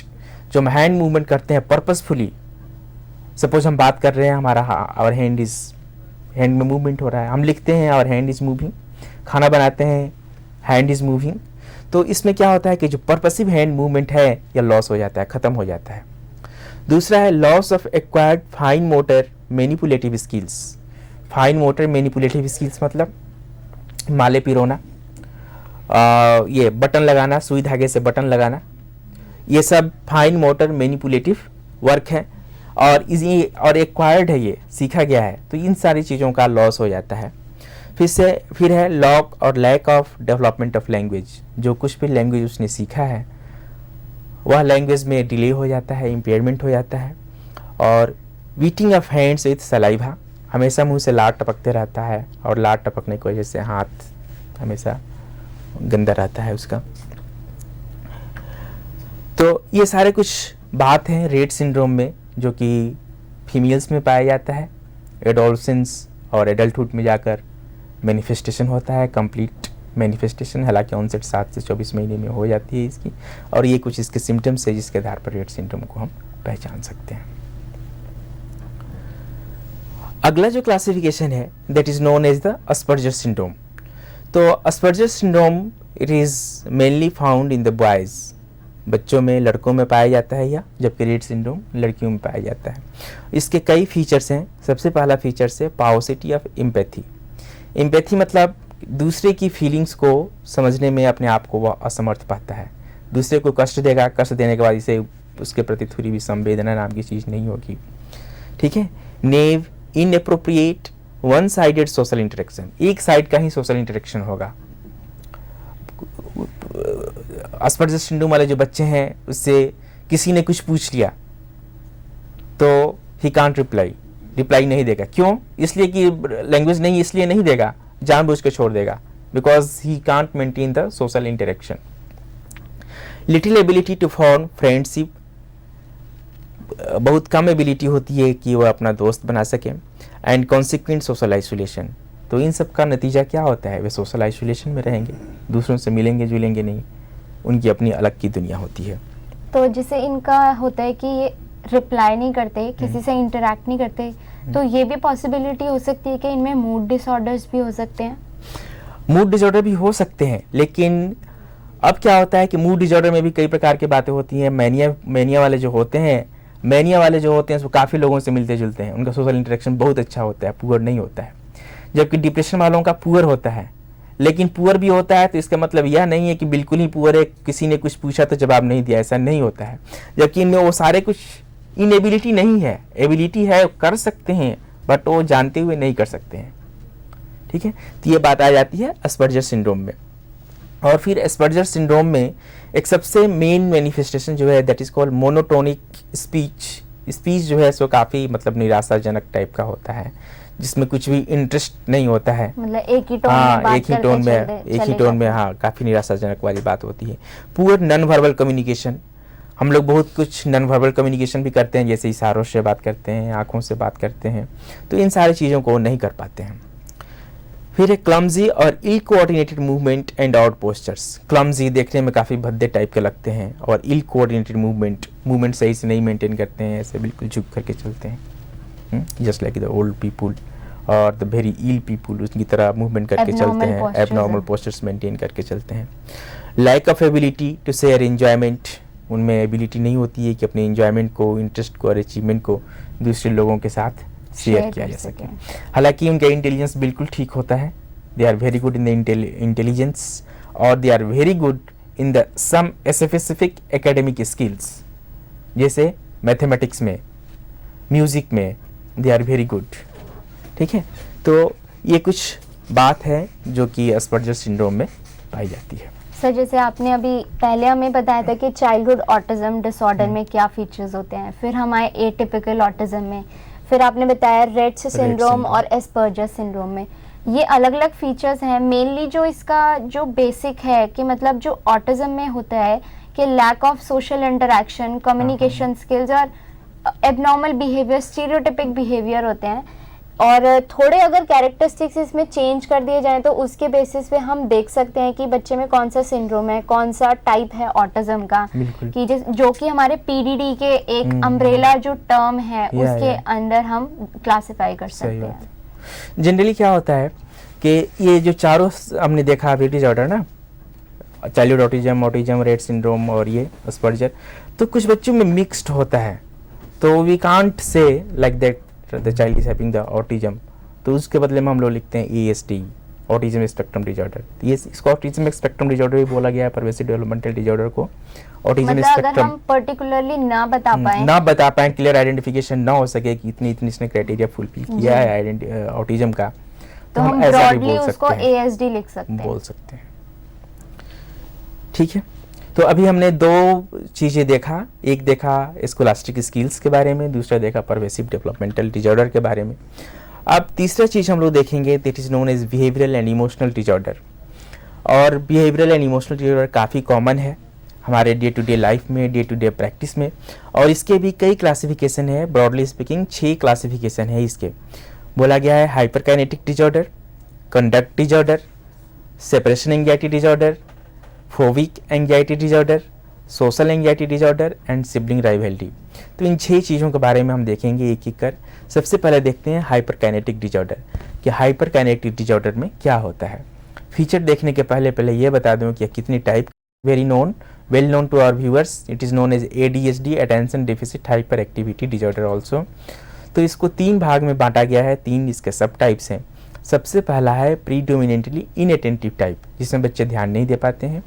दूसरा है predominantly hyper active impulsive type, इसमें क्या होता है कि बच्चे हमेशा दौड़ते भागते रहते हैं, एक जगह टिक कर नहीं बैठ पाते हैं। और तीसरा है कंबाइंड टाइप। कंबाइंड टाइप में दोनों होता है, ध्यान भी नहीं दे पाते हैं और एक जगह टिक कर बैठ भी नहीं पाते हैं। तो इसमें एक चीज़ थोड़ा प्रिकॉशन मेंटेन करना है कि जो बच्चे इनअटेंटिव टाइप के होंगे वो ज़रूरी नहीं है कि हाइपर एक्टिव ही हों, वो हाइपर एक्टिव नहीं भी हो सकते हैं। लेकिन जो बच्चे हाइपर एक्टिव होंगे वे इनअटेंटिव भी होंगे, तो ये थोड़ा सा इसमें ध्यान रखना है। अब देखते हैं कि ये जो हमारा ADHD है या फिर हाइपरकाइनेटिक डिसऑर्डर जिसे ICD-10 में बोला गया है, इसके क्या क्या फीचर्स हैं। तो जैसा अभी हमने बताया कि 3 टाइप्स हैं। सबसे पहले देखते हैं इनअटेंटिव टाइप के क्या क्या फीचर हैं। तो इनअटेंटिव टाइप जो है उसमें जो पहला फीचर है that is known as difficulty in sustaining attention. Difficulty in sustaining attention मतलब अटेंशन को, ध्यान को किसी भी एक टॉपिक पे एक पर्टिकुलर समय तक बना कर रखना ऐसे बच्चों के लिए संभव नहीं हो पाता है। उनका ध्यान बहुत जल्दी विचलित हो जाता है। मतलब short attention span of attention is very less. Okay, तो यू नो अटेंशन सस्टेन नहीं कर पाते हैं, एक टॉपिक पर मेंटेन करके नहीं रख पाते हैं। फिर वेरी डिस्ट्रैक्टेबल, दे आर मतलब उनका ध्यान बहुत जल्दी यहाँ से दूसरी टॉपिक पर चला जाएगा। सपोज हम लोग यहाँ बैठे हैं, क्लास में बातें हो रही हैं और सडनली कोई आ जाए, कुछ बच्चों का ध्यान नहीं भी जा सकता है, लेकिन जो ऐसे बच्चे होते हैं इनअटेंटिव टाइप के, वो बहुत जल्दी डिस्ट्रैक्ट हो जाते हैं। मतलब एक्सटर्नल स्टिमुलस से बहुत जल्दी डिस्ट्रैक्ट हो जाते हैं, बहुत जल्दी डिस्ट्रैक्ट हो जाते हैं। डिफिकल्टी इन फिनिशिंग थिंग्स, जनरली क्या होता है कि जो हम काम शुरू करते हैं प्रेफर करते हैं कि इसको कंप्लीट करके ही हम अपना इसको कंप्लीट कर दें, तभी हम दूसरे काम में हाथ लगाएं। लेकिन ऐसे बच्चे अब जो काम शुरू करते हैं उसको कभी भी फिनिश नहीं करते, कभी भी कंप्लीट नहीं करते हैं और उसको बीच में ही इनकम्प्लीट छोड़ देते हैं। Difficulty in rearranging the previous task once they have been distracted, और यदि एक बार बच्चे डिस्ट्रक्ट हो गए, उनका ध्यान हट गया, तो जो पहले काम कर रहे होते हैं उस चीज़ को पुनः वह रीअरेंज करने में, दोबारा सुसज्जित करने में, उसे प्रॉपर ढंग से करने में अपने आप को असुविधा महसूस करते हैं। मतलब जो काम जो भी वो कर रहे थे उसको कंटिन्यूएशन में लाने में उनको प्रॉब्लम होती है। बिल्कुल। और फिर इनअटेंटिव टाइप में ही नेक्स्ट है कि often skipping from one task to another, एक टास्क को छोड़कर दूसरे टास्क को करना शुरू कर देते हैं, एक टास्क कंप्लीट नहीं हुआ तब तक दूसरे टास्क में चले गए। फिर rarely following instruction carefully and completely, जो कुछ भी इंस्ट्रक्शन दिया जाता है उसे रेयरली, बहुत कम समय में ही उसे कंप्लीट और सही से समझ पाते हैं, जनरली वो नहीं समझ पाते हैं। Forgetting the things like toys, pencil, books etcetera needed for a task, एक काम करने के लिए जो कुछ भी मटेरियल नीडेड है, सपोज आपको ड्राइंग करना है तो उसके लिए क्या क्या नीडेड है, पेंसिल चाहिए, इरेजर चाहिए, पेपर चाहिए, और भी स्केल चाहिए, और भी जो कुछ भी चाहिए उसको जनरली भूल जाते हैं, अपने सामान सही ढंग से लेकर के नहीं जा पाते हैं। तो ये कुछ सिम्टम्स हैं जो कि आता है इनअटेंटिव टाइप में, जिसके आधार पर हम कह सकते हैं कि the child is having the ADHD inattentive type. इसका जो दूसरा सब टाइप्स है, अभी हमने देखा कि वह हाइपर एक्टिविटी होता है, हाइपर एक्टिव इम्पल्सिव टाइप। तो हाइपर एक्टिविटी में क्या क्या चीज़ होती है, कई प्रकार की होती है। सबसे पहला है एक्सेसिव रेस्टलेसनेस, क्लियर है, एक जगह वह टिक कर नहीं बैठ पाते हैं, हमेशा दौड़ते भागते रहते हैं। Having difficulty in taking turn, generally क्या होता है कि हम अपने डे टू डे लाइफ में हमें अपने टर्न का इंतजार करना होता है। सपोज हम खेल रहे हैं, 4 बच्चे मिलकर खेल रहे हैं, तो चारों को बराबर बराबर इक्वल अपॉर्चुनिटी मिलता है। पहले ये खेलेगा, फिर बी खेलेगा, फिर सी खेलेगा, तब डी खेलेगा, तो फिर ए का नंबर आएगा। तो generally suppose a is the ADHD child, in ADHD hyper active child, तो he can't wait for his own turn. उसने खेला, बी को नंबर दिया, फिर चाहेगा कि ही विल बी प्ले, ठीक है, तो वह अपने टर्न का इंतजार नहीं कर सकता है। रनिंग, हमेशा दौड़ते रहता है। क्लिम्बिंग, सीढ़ियों पर चढ़ते रहता है। और leaving seat in situation where sitting और क्वाइट बिहेवियर इज एक्सपेक्टेड, दौड़ते रहता है, सीढ़ियों पर चढ़ते रहता है, या फिर अपना सीट छोड़ करके इधर उधर करते रहता है, वैसे सिचुएशन में जहाँ पर sitting behaviour is required. Doing risk taking behaviour, छत के किनारे नहीं जाना है, रोड क्रॉस करने के पीछे देखना है कि कोई गाड़ी तो नहीं आ रही है, बट ऐसे बच्चे में ये सारे चीज नहीं होता है, वे रिस्क टेकिंग बिहेवियर करते हैं। और फिर इम्पल्सिव टाइप में सेकेंड वाला का नाम ही था हाइपर एक्टिव इम्पल्सिव टाइप, तो ये सारे हाइपर एक्टिव के सिम्टम्स थे। इम्पल्सिव वाले में क्या होता है, एक्ट्स विदाउट थिंकिंग, बिना सोचे समझे काम करते हैं। इंटरप्ट अदर, दूसरे को काम में बाधा पहुंचाते हैं। लॉस थिंग्स, अपने सामानों को भूल जाते हैं। मेकिंग केयरलेस मिस्टेक, कहीं पर गए जाकर के अपना रुमाल भूल गए, अपनी चाबी भूल गए, ये सारे कुछ। No inhibitory control like excessive talking, उनका आंतरिक अवरोधन क्रिया नहीं होती है। इसका एग्जाम्पल है कि बहुत ज़्यादा बात करते हैं। Blurting out answer before question are finished, suppose कोई क्वेश्चन पूछा जाता है तो क्वेश्चन पूछने वाले के कंप्लीट करने के पहले ही वह आंसर देना, से पहले ही आंसर दे देते हैं। Saying whatever in their mind without regard to its consequence, जो कुछ भी मन में आता है, सपोज किसी को गाली देने का मन है तो विदाउट थिंकिंग कि इसका consequence क्या होगा, इसका परिणाम क्या होगा, they will be say whatever comes in their mind। तो ये सब कुछ इम्पल्सिविटी में आती है। तो ये भी 2 प्रकार की चीज़ हमने देखा, inattentive and hyper active impulsive type. तीसरा है कंबाइन टाइप। कंबाइन टाइप में क्या होता है कि इसमें सब ऑल टू, इनअटेंटिव टाइप का भी फीचर और हाइपर एक्टिव इम्पल्सिव टाइप का भी फीचर दोनों मैनिफेस्ट होता है, दोनों समान रूप से प्रेजेंट रहता है। तो in a nutshell this is the ADHD। Means के अटेंशन स्पैन कम होने से भी बच्चे की एक्टिविटीज में इंटरफेरेंस हो सकती है कि वो रेस्टलेस होते हैं, अपने काम को फिनिश नहीं करते हैं, और अगर बीच में अगर काम अपना छोड़ देते हैं तो उसको कंटिन्यूएशन में उनको प्रॉब्लम होती है। फिर साथ के साथ बच्चा ये भी हो सकता है कि हाइपर एक्टिव भी हो।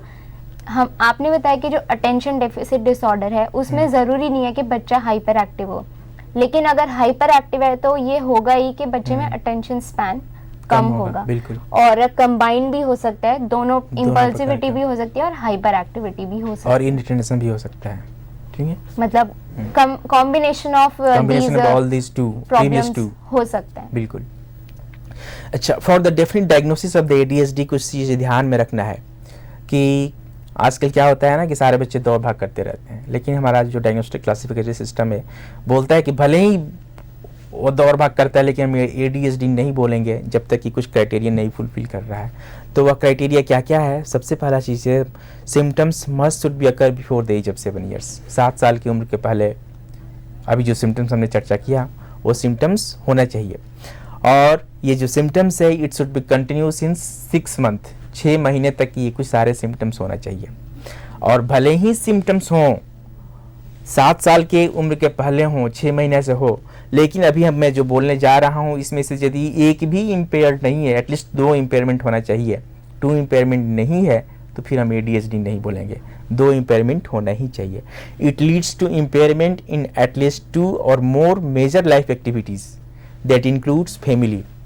अभी जिन सारे सिम्टम्स का हमने चर्चा किया उससे फैमिली को बाधा पहुंचता होगा, फैमिली डिस्टर्ब होती होगी, पीयर्स साथियों के साथ बाधा पहुंचता होगा, एजुकेशनल पढ़ाई लिखाई में बाधा पहुंचता होगा, ऑक्यूपेशनल काम करने में बाधा पहुंचता होगा, सोशल सोसाइटी में बाधा पहुंचता होगा, और एडेप्टिव फंक्शनिंग बच्चे का खुद अपना अभियोजन करने की क्षमता अवरुद्ध होता होगा। यदि ऐसा हो रहा है तब तो हम उसको ADHD बोलेंगे, और यदि नहीं हो रहा है, भले ही बच्चा दौड़ भाग कर रहा है लेकिन ये सारे कुछ जो अभी हमने 6-7 एरिया अभी बताया इसमें एक भी अवरुद्ध नहीं हो रहा है तो फिर हम ADHD नहीं बोलेंगे।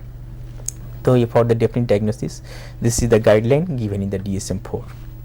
तो सर जैसे आपने बताया कि जो भी डायग्नोसिस है उसको फुलफिल करने के लिए कुछ जो कैरेक्टरिस्टिक्स है वो तो पॉसिबल, मतलब 110% की उसको मतलब फुलफिल करना ही है, तभी हम एक स्टैंप लगा सकते हैं कि वो चीज है, कंडीशन है। विदाउट उसके कि अगर कंसिस्टेंसी ऑफ सिम्टम्स है तभी हम ये बोल सकते हैं कि सिर्फ on the basis of symptoms we can't say. Age भी देखेंगे उसके साथ में, और जैसे इम्पेयरमेंट के आपने बारे में बताया कि age, duration and impairment in the areas. जी, 7 साल की उम्र के पहले इम्पेयरमेंट तो होना ही चाहिए। बिल्कुल बिल्कुल। सोशल में, ऑक्यूपेशनल में, एजुकेशनल में, पीएस के साथ, फैमिली के साथ उसका अपना एडजस्टमेंट, इसमें किसी भी 2 के साथ एटलीस्ट कम से कम 2 के साथ उसका इम्पेयरमेंट होना चाहिए, then we can say the child is having the ADHD। अब दूसरा देखते हैं इसी के अंतर्गत बिहेवियर एंड इमोशनल डिजॉर्डर के अंतर्गत अभी हमने बात करी थी शुरू में 6 प्रकार की बीमारियों के बारे में। तो पहला था हाइपरकाइनेटिक डिजॉर्डर, दूसरा है कंडक्ट डिजॉर्डर। तो कंडक्ट डिजॉर्डर के बारे में भी हम बात करेंगे। तो कंडक्ट डिजॉर्डर क्या है, सबसे पहले हम ये देखें। तो कंडक्ट डिजॉर्डर के बारे में बोला गया है कि it is the repetitive and persistent pattern of dissocial, aggressive और डिफिएंट कंडक्ट। डिसोशल मतलब जो सोसाइटी में अप्रूव्ड नहीं हो, एग्रेसिव आक्रामक हो, और डिफिएंट मतलब जो दूसरे को बाधा पहुंचती हो जिस व्यवहार से, उसे कंडक्ट डिजॉर्डर के नाम से हम जानते हैं। और कंडक्ट डिजॉर्डर के कई फीचर्स भी हैं। सबसे पहले हम फीचर्स देखते हैं कि कंडक्ट डिजॉर्डर में क्या क्या फीचर हैं और ये बच्चों में पाया जाता है। सबसे पहला फीचर है कि एक्सेसिव लेवल ऑफ फाइटिंग और बुलिंग। फाइटिंग, दूसरे के साथ मारपीट करने का एक्सेसिव इच्छा होती है कि उसको मार दो। बुलिंग मतलब चिढ़ाना, दूसरे को टीजिंग करना, किसी को भी चिढ़ाना, किसी बड़े बुजुर्ग को चिढ़ा देना, दूसरे बच्चे को, लड़कियों को चिढ़ा देना, ये सारे कुछ करने की क्षमता ऐसे बच्चों में काफ़ी होती है। क्रुएलिटी टू एनिमल्स टू और अदर पीपल, जानवरों के प्रति कठोरता का व्यवहार होता है। कुत्ते का कान पकड़ के कुत्ते के बच्चे का कान पकड़ के उठा लेना, तालाब में उसे फेंक देना या उसे ईंट से मारना। तो और इसके बाद उनके अंतर्गत कुछ भी गिल्ट फीलिंग नहीं होगा, अफसोस की भावना उन्हें नहीं होगी। यही काम दूसरे लोगों के साथ भी करेंगे। दूसरा कोई जा रहा है पीछे से डंडा फेंक देना, मिट्टी फेंक देना, ईंट फेंक देना, ये सारे कुछ रॉन्ग बिहेवियर करते हैं। सीवियर डिस्ट्रक्टिवनेस टू प्रॉपर्टी, किसी की प्रॉपर्टी में जाकर आग लगा देना या फिर उसको विध्वंस कर देना, उसके उस सामान को बर्बाद कर देना, ये सारे कुछ करते हैं। फायर सेटिंग में वही आग लगा देने की बात आती है। स्टीलिंग, चोरी करते हैं, वो जाते हैं जाकर के दूसरे का सामान उठा लाते हैं। फिर रिपीटेड लाइंग, झूठ बोलते हैं। ट्रुएंसी फ्रॉम स्कूल, स्कूल से भाग जाते हैं, इधर उधर माता पिता स्कूल भेजते हैं कि बच्चा गया है पढ़ने और भाग कर इधर उधर चले जाते हैं। Running away from home, school से भागते हैं। ट्रुएंसी मतलब स्कूल में जाकर किसी चीज़ के लिए जिद करते हैं। सीवियर टेम्पर टेंट्रम, छोटी सी बात के लिए काफ़ी ज़्यादा टेम्पर टेंट्रम दिखलाना। सीवियर डिसओबीडियंस, जो कुछ कहा जाए उस बात को बिल्कुल ना मानना, जस्ट उसके अपोजिट करना।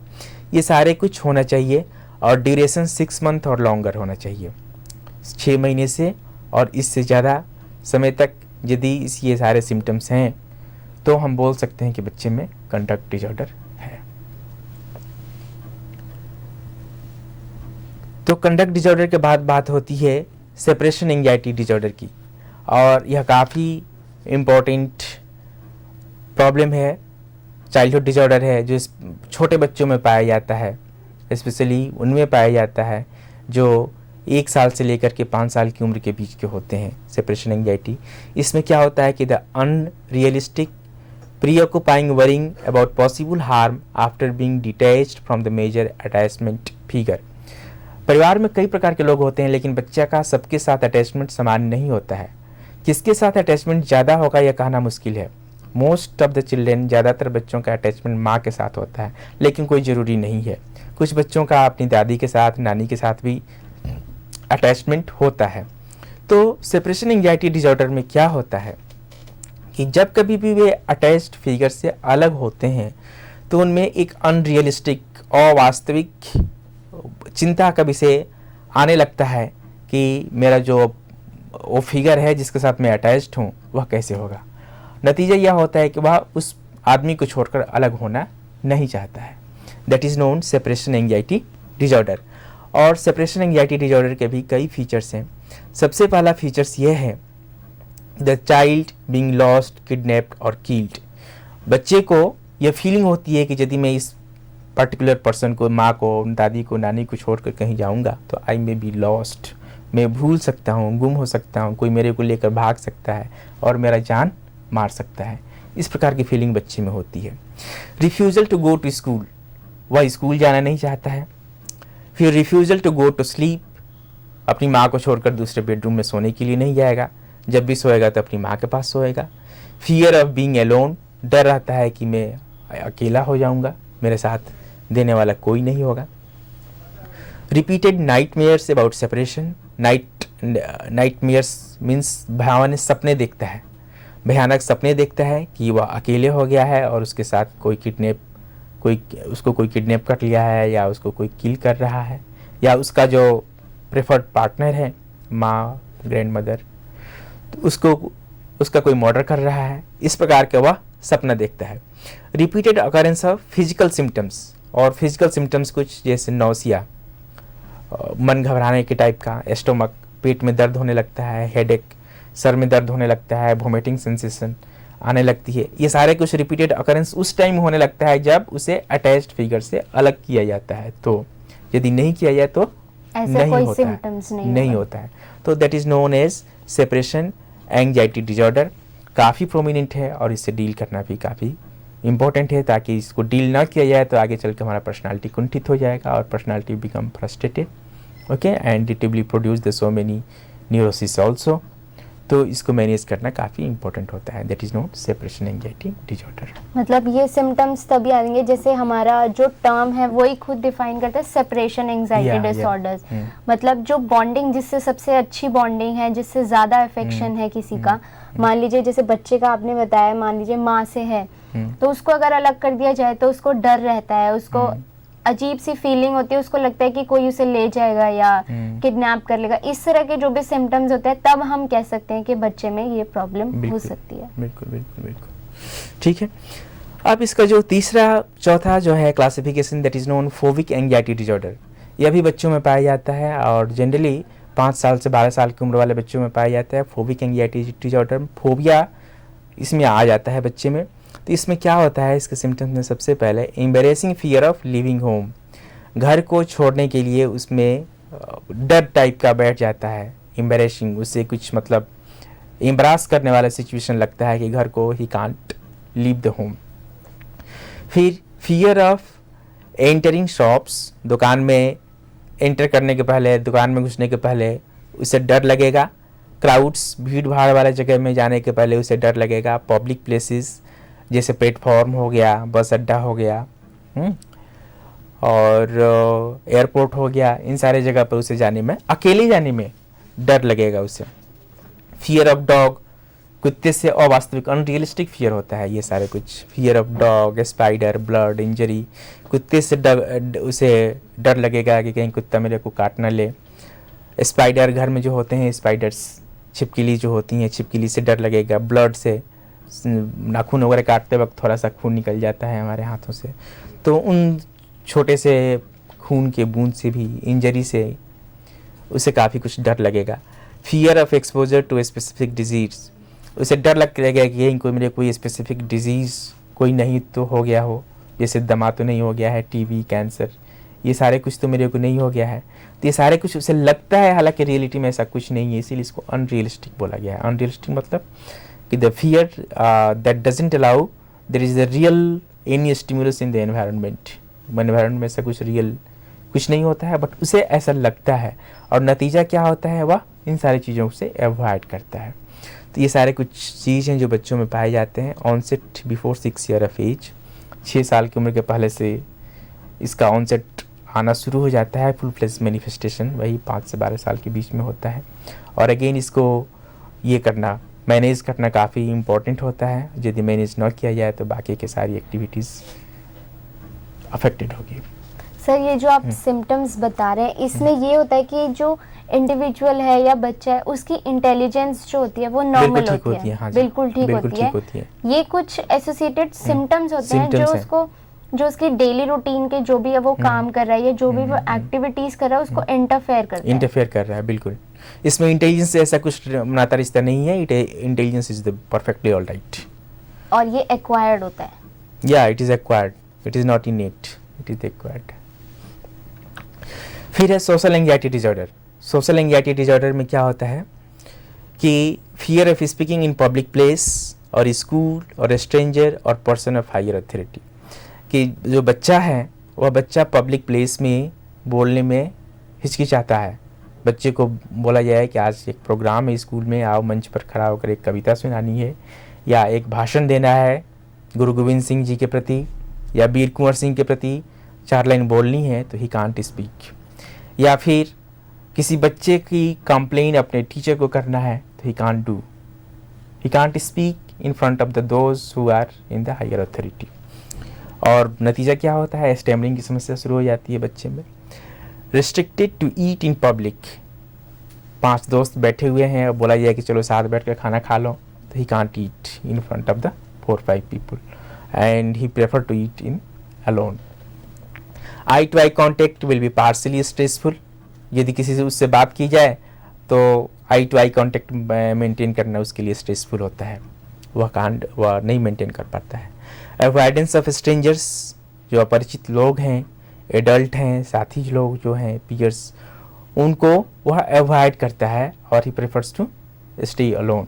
तो इसमें क्या होता है, इन सारी चीज़ से उसमें के अंदर इन्फीरिटी फीलिंग बैठ जाती है, और इन्फीरिटी फीलिंग बैठ जाएगी तो इन सारे लोगों से मिलना उसका मुश्किल हो जाएगा, सोशल आइसोलेशन उसका हट जाएगा। और जब सोशल आइसोलेशन हट जाएगा, इन्फीरिटी फीलिंग ज़्यादा हो जाएगी, तो फिर इसके कई दुष्प्रभाव हो सकते हैं हमारे पर्सनालिटी के ऊपर।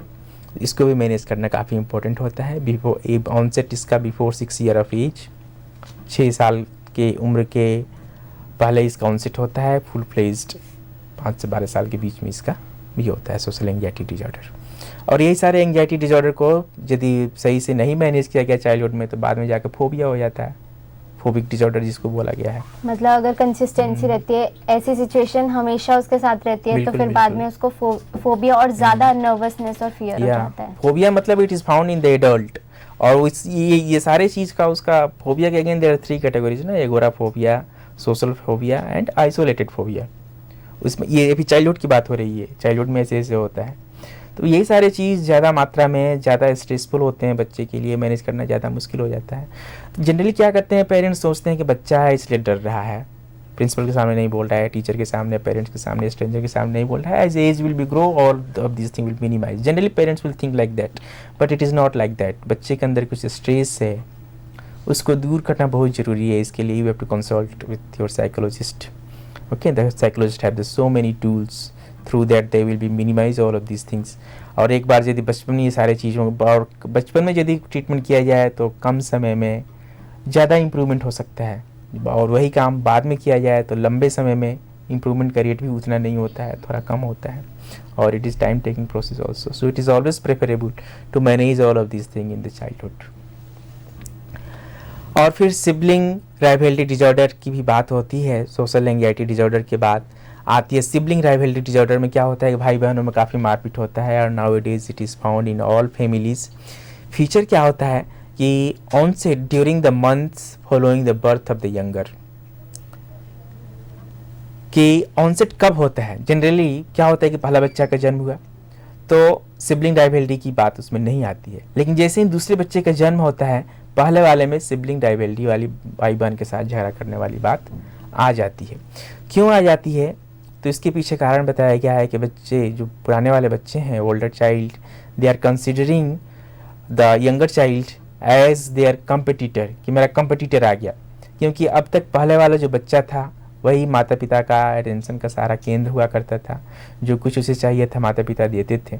लेकिन जब नया बच्चा आ गया तो माता पिता का ध्यान दूसरे बच्चे पर चला जाता है, और पहले वाले को डांट भी पड़ती है कि अब तुम बड़े हो गए हो, अब तो ये चीज़ तुमको नहीं मिलेगा, छोटे वाले को मिलेगा। तो इन सारी चीज़ों का इस प्रकार का यदि बिहेवियर होता है फैमिली में तो बड़े वाले बच्चे में सिबलिंग राइवलरी डिसऑर्डर आने की संभावना होती है। तो इस तरह से थोड़ी इनसिक्योरिटी फीलिंग आ जाती है, उसका पर्सनालिटी में रिग्रेशन आ जाता है, बच्चों की तरफ बोलने लगता है, बेड वेटिंग की समस्या आ जाती है। बड़े वाले में सब कुछ होता है। अभी थोड़ा फीचर देखते हैं, फिर कॉजेस के बारे में if time will permit.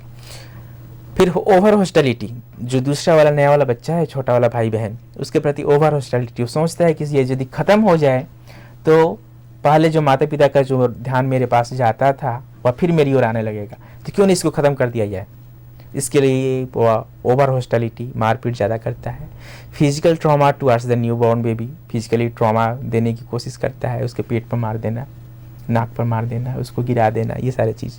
Lack of positive regard, उसको सम्मान नहीं देता है नया वाला जो बेबी है, दूसरा बेबी, उसको वह पॉजिटिव रिगार्ड, सम्मान नहीं देता है। पाउसिटी ऑफ फ्रेंडली इंटरेक्शन, एक दोस्त के प्रति, एक दोस्त के साथ इंटरेक्शन, दोस्त की समान इंटरेक्शन उसके साथ वो नहीं कर पाता है।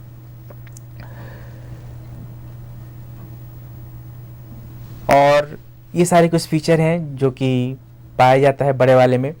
और फिर जो बड़े वाले बच्चे हैं उसमें कई प्रकार के इमोशनल डिस्टर्बेंसेस भी आ जाते हैं।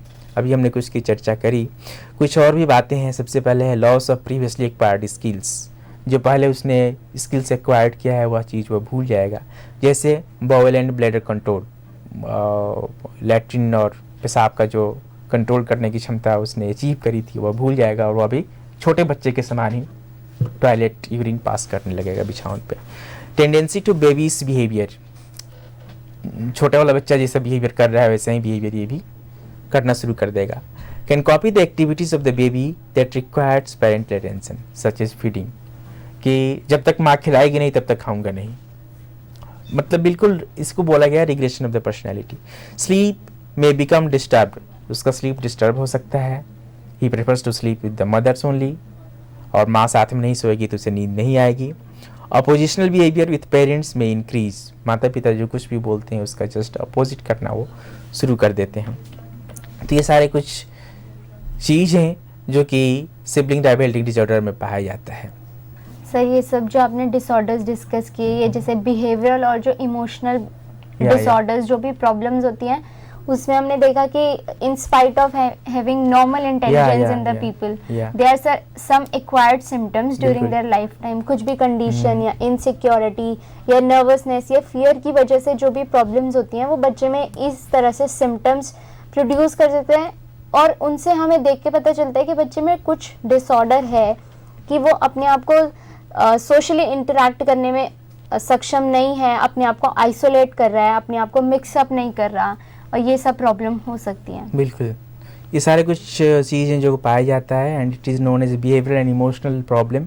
इंटेलिजेंस इसका कुछ नाता रिश्ता नहीं है, and it is not the मतलब it is the very important problem that we have to tackle for the better improvement or for the better development of the personality of the child, you have to take all of these things, you have to consult the professionals. Okay, तो अभी बात हो रही थी emotional and behavioural problem के बारे में. अब कुछ हैबिट डिजॉर्डर के बारे में भी बात हो जाए. और हैबिट डिजॉर्डर भी काफ़ी इम्पोर्टेंट है, मोस्ट ऑफ द बच्चों में पाया जाता है. और इसमें भी इंटेलिजेंस से कुछ नाता रिश्ता नहीं है, they have the normal intelligence. और इसके भी कई प्रकार हैं, 5-6 टाइप हैं इसके, एक एक कर सबका चर्चा करेंगे. सबसे पहले हैबिट डिजॉर्डर में सबसे पहली बात आती है थंब सकिंग की. थंब सकिंग में क्या होता है कि बच्चे हमेशा अपना थंब जो होता है सो थंब मुख में डाले रहते हैं, मुंह में डाले रहते हैं, अंगूठा डाले रहते हैं. तो यह एक काफ़ी इम्पोर्टेंट घटना है और इसको मैनेज करना भी इम्पोर्टेंट है. तो थंब सकिंग के लिए हु इज़ रिस्पॉन्सिबल, कौन है ज़्यादा रिस्पॉन्सिबल? तो जनरली इसके लिए 4 लोग रिस्पॉन्सिबल हैं. सबसे पहले तो पेरेंट्स, माता पिता रिस्पॉन्सिबल हैं, फिर टीचर्स रिस्पॉन्सिबल हैं, फिर उसके फ्रेंड्स और सिबलिंग्स, बच्चे के जो दोस्त और भाई बहन है वे भी रिस्पॉन्सिबल है, और बच्चा खुद भी रिस्पॉन्सिबल है. ऐसा नहीं है कि बच्चा रिस्पॉन्सिबल नहीं है, बच्चा खुद भी रिस्पॉन्सिबल है. तो ये 4 लोग रिस्पॉन्सिबल हैं और 4 लोगों में कई प्रकार की बातें होती हैं जिसके चलता ये थंब सकिंग का बिहेवियर होता है. सबसे पहले पेरेंट्स की बात करते हैं कि how the parents are responsible, माता पिता कैसे उत्तरदायी हैं. तो कई प्रकार से हैं रिस्पॉन्सिबल. सबसे पहले बात आती है ओवर प्रोटेक्शन की. जनरली क्या होता है कि माता पिता बच्चे को ओवर प्रोटेक्शन देते हैं. कोई भी काम होता है तो बच्चे को समझते हैं कि my child is so small, how he can do this things, मेरा बच्चा बहुत छोटा है, वह कैसे यह काम कर सकता है, तो उसके बदले में मैं काम कर दूँ. फिर धीरे धीरे क्या होता है कि बच्चा बड़ा होता है, और जब बड़ा होता है तो बच्चे के ऊपर रिस्पॉन्सिबिलिटी डाली जाती है. तो क्या होता है कि अब तक जिन बच्चे को कुछ भी रिस्पॉन्सिबिलिटी नहीं दिया गया, उसके सारे काम माता पिता कर रहे थे, अब वही माता पिता बोलते हैं कि तुम यह काम करो, तो उसमें एक अजीब टाइप की फीलिंग आती है. और इस चीज़ के लिए उसका पर्सनालिटी में रिग्रेशन होता है, और जब रिग्रेशन होता है तो वो अपना अंगूठा थंब जो है मुंह में डालते हैं. एक चीज़ और बता दूं, फ्राइड की भाषा में अंगूठा इज द, उसने सिम्बोलाइजेशन बोला है, सिम्बॉलिक मीनिंग होता है. अंगूठा किस चीज़ का प्रतीक है? तो हमारे व्यूअर्स जानते हैं, जो उन्होंने टीवी में देखा होगा मूक समाचार, गूंगे बहरों का जो समाचार होता है, उसमें राष्ट्रपति को कैसे इंडिकेट किया जाता है, ऐसे इंडिकेट किया जाता है सर के ऊपर. तो थंब का मतलब होता है कि it is the so important, so prominent person. तो ये माता पिता को इंडिकेट करता है कि थंब, क्योंकि माता पिता is the most important person. तो वह क्या करता है, माता पिता को चबाता है, मुंह में डालेगा तो खा जाएगा. तो माता पिता के प्रति जो हॉस्टिलिटी फीलिंग है, यह हॉस्टिलिटी फीलिंग निकलता है by putting thumb into the mouth. Fried ऐसे एक्सप्लेन किया है इसको. ये ओवर प्रोटेक्शन के चलते भी होता है. नेग्लेक्ट भी वही बात है. यदि बच्चे को नेग्लेक्ट मिलता है माता पिता की ओर से, तो फिर अगेन हमेशा नेग्लेक्ट, तो बच्चे का उसके प्रति कैसा एटीट्यूड डेवलप होगा, निगेटिव एटीट्यूड होगा. और जब निगेटिव एटीट्यूड होगा तो हम जिसके प्रति निगेटिव एटीट्यूड होता है उससे हम क्या करते हैं, उसको हम मारना पसंद करते हैं, उसे ख़त्म करना पसंद करते हैं. इसलिए भी वह अंगूठा मुंह में डाल सकता है. स्ट्रिक्टनेस, माता पिता काफ़ी ज़्यादा स्ट्रिक्ट हैं. They are always punishing the child without explaining any reason. बच्चे ने कुछ गलती किया और माता पिता ने उसकी पिटाई कर दी विदाउट एक्सप्लेनिंग क्यों ऐसा किया. ठीक है, तो ऐसे में क्या होता है, बच्चा अपने आप को असहाय महसूस करने लगता है और अपनी दुनिया में रहने लगता है. यह भी एक रीज़न है जिससे कि वो अंगूठा मुंह में डालता है. डिसहार्मनी और marital Discord, disharmony between the both parents, माता पिता के बीच अच्छा संबंध नहीं है, और या फिर मैरिटल डिस्कॉर्ड है, वैवाहिक संबंध ठीक ठाक नहीं है. The child is staying with any one, either father और मदर, किसी एक के साथ रह रहा है, तो फिर भी ऐसे सिचुएशन में संभावना है कि बच्चा अंगूठा मुंह में डालेगा. टीचर्स भी रिस्पॉन्सिबल, अभी तो पेरेंट्स की बात हो रही थी, teachers are also responsible. Teachers कैसे रिस्पॉन्सिबल है? Strictness, teachers are very strict. They are not mixing with the child, हंसकर बात नहीं करते बच्चे के साथ, बच्चे का प्लेजरेबल इंटरेस्ट एक्टिविटीज़, इन सारे चीज़ों को नहीं पूछते, अपना शेयर नहीं करते हैं, कुछ गेम वगैरह नहीं होता बच्चों के लिए, हमेशा स्ट्रिक्ट रहते हैं. तो फिर teacher is the again the most supreme position in the life of the child, और वह उसको ख़त्म करने के लिए अंगूठा मुंह में डालता है. Excessive punitive attitude of the teacher, teacher काफ़ी पनिशमेंट देते हैं बच्चे को, authoritative environment of school. Authoritative environment में क्या होता है कि काफ़ी ऑथोरिटेटिव होते हैं, टीचर्स काफ़ी स्ट्रिक्ट होते हैं। दे ऑलवेज, टीचर्स क्या करते हैं कि मैंने ऐसा कहा इसलिए तुमको ऐसा करना है। अब क्यों करना है? क्योंकि मैंने कहा है। तो ये तो सफिशिएंट रीज़न नहीं है। किसी को भी इसको लेकर गुस्सा आ सकता है, तो और गुस्सा वह किसी के प्रति जाहिर भी नहीं कर सकता है, क्योंकि जाहिर करेगा तो वह मार खाएगा। तो इन सारे सिचुएशन में अंगूठा हुआ मुंह में डाल सकता है। तो इन सारी चीज़ों को, कंडीशन को सुधारना है। फिर sibling and friends, again they are responsible for the thumb sucking behaviour. कैसे हैं? तो राइवलरी विथ अदर सिबलिंग्स और फ्रेंड, दूसरे सिबलिंग के साथ या दोस्तों के साथ उनका झगड़ा होता है और वह हार जाता है तो फिर अंगूठा डालता है। एक्सेसिव कंपटीशन, यदि कंपटीशन काफ़ी ज़्यादा है स्कूल में, घर में, और जो एक्सपेक्टेशन है कंपटीशन का उसको वो अचीव नहीं कर पा रहा है, तो again he will you put the thumb into the mouth. Separation from attached figure, और अभी हमने थोड़ा देर पहले बात करी थी सेपरेशन एंग्जाइटी डिसऑर्डर की। यदि सेपरेट हो गया है वैसे लोग के साथ जिसके साथ उसका अटैचमेंट था, तो फिर वो अपनी दुनिया में मस्त रहेगा और अंगूठा डालेगा। तो ये सारे कुछ बात हैं जो सिबलिंग और फ्रेंड्स में पाए जाते हैं। और कुछ बात बच्चे में भी है। बच्चा himself is also responsible for this behaviour. सबसे पहला है बोर्डम, उसका बोरिंग पर्सनालिटी है, वह किसी भी सिचुएशन में अपने आप को मिक्सिंग फीलिंग नहीं करता है, हमेशा बोर फीलिंग करता है। तो बोर फीलिंग करेगा तो क्या करेगा? अंगूठा डालेगा ही मुंह में। लोनलीनेस, हमेशा अकेले रहता है, स्पेशली यूनिटरी फैमिली में where there is a nuclear family but both parents are working. ठीक है, तो ऐसे सिचुएशन में बच्चा किसके साथ रहेगा? अकेले ही रहेगा ज़्यादातर सिचुएशन में। तो यदि वह अकेले रह रहा है तो फिर संभावना बनती है कि वह अंगूठा डालेगा। एंड फीलिंग ऑफ जेलसी, यदि ईर्ष्या की भावना है किसी के प्रति, माता पिता के प्रति, टीचर के प्रति, सिबलिंग के प्रति और भाई बहनों के प्रति, तो फिर वह डाल सकता है। यह हमेशा याद रखना है कि ये थंब सकिंग बिहेवियर जो है ना, that is known as the tension discharging phenomena. Tension discharge होता है। अभी हमने बात किया अंगूठा is the symbol of authoritative figure. ये फादर, टीचर, ब्रदर कोई भी हो सकता है। तो इसको मुंह में डाला वो, इससे टेंशन उसका बाहर निकला, इससे बाहर निकलता है, उसको थोड़ा रिलैक्सेशन मिलता है। तो ट्रीटमेंट में हम क्या करते हैं कि जनरली कई प्रकार के टेक्निक हैं। कुछ लोग तो एम्फसाइज करते हैं इस बिहेवियर को हटाइए, कुछ टेक्निक ये बोलते हैं कि नहीं, don't touch the behaviour, don't emphasise the finger, this thumb, and in spite of emphasizing all of these factors, you have to emphasize this causative factor, improve all of these things. यदि ये चीज़, हाँ, ये सारे चीज़ ठीक हो जाएंगे तो ये ऑटोमेटिकली निकल जाएगा। तो ऐसे ऐसे करके बात भी होती है। तो ये थंब सकिंग की भी बात हुई। और जो दूसरा प्रमुख हैबिट डिसऑर्डर है that is known nail biting, अंगूठा काटते रहते हैं। तो thumb sucking it is found always in the children. और 3 साल के पहले थंब सकिंग को हम थंब सकर नहीं बोलेंगे क्योंकि it is the normal phenomena. तो जनरली इसको हम 5 साल की उम्र से बोलते हैं कि if child is putting the thumb into the mouth, तो इसको हम बोलते हैं thumb sucker after the age of 5 years। Nail biting जो है सो या it is always found in the adolescent, मतलब 12 साल से लेकर के एडोलसेंस एंड एडल्ट 12 साल से लेकर 25-26 साल तक के बच्चों में पाया जाता है। इसके लिए कई कारण हैं, कई फैक्टर्स रिस्पॉन्सिबल हैं।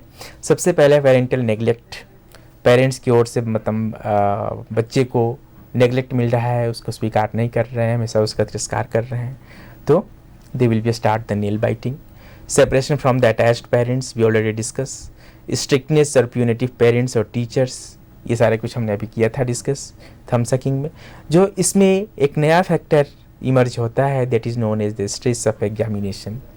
एग्जामिनेशन के स्ट्रेस की वजह से ही बच्चे नेल बाइटर बन जाते हैं।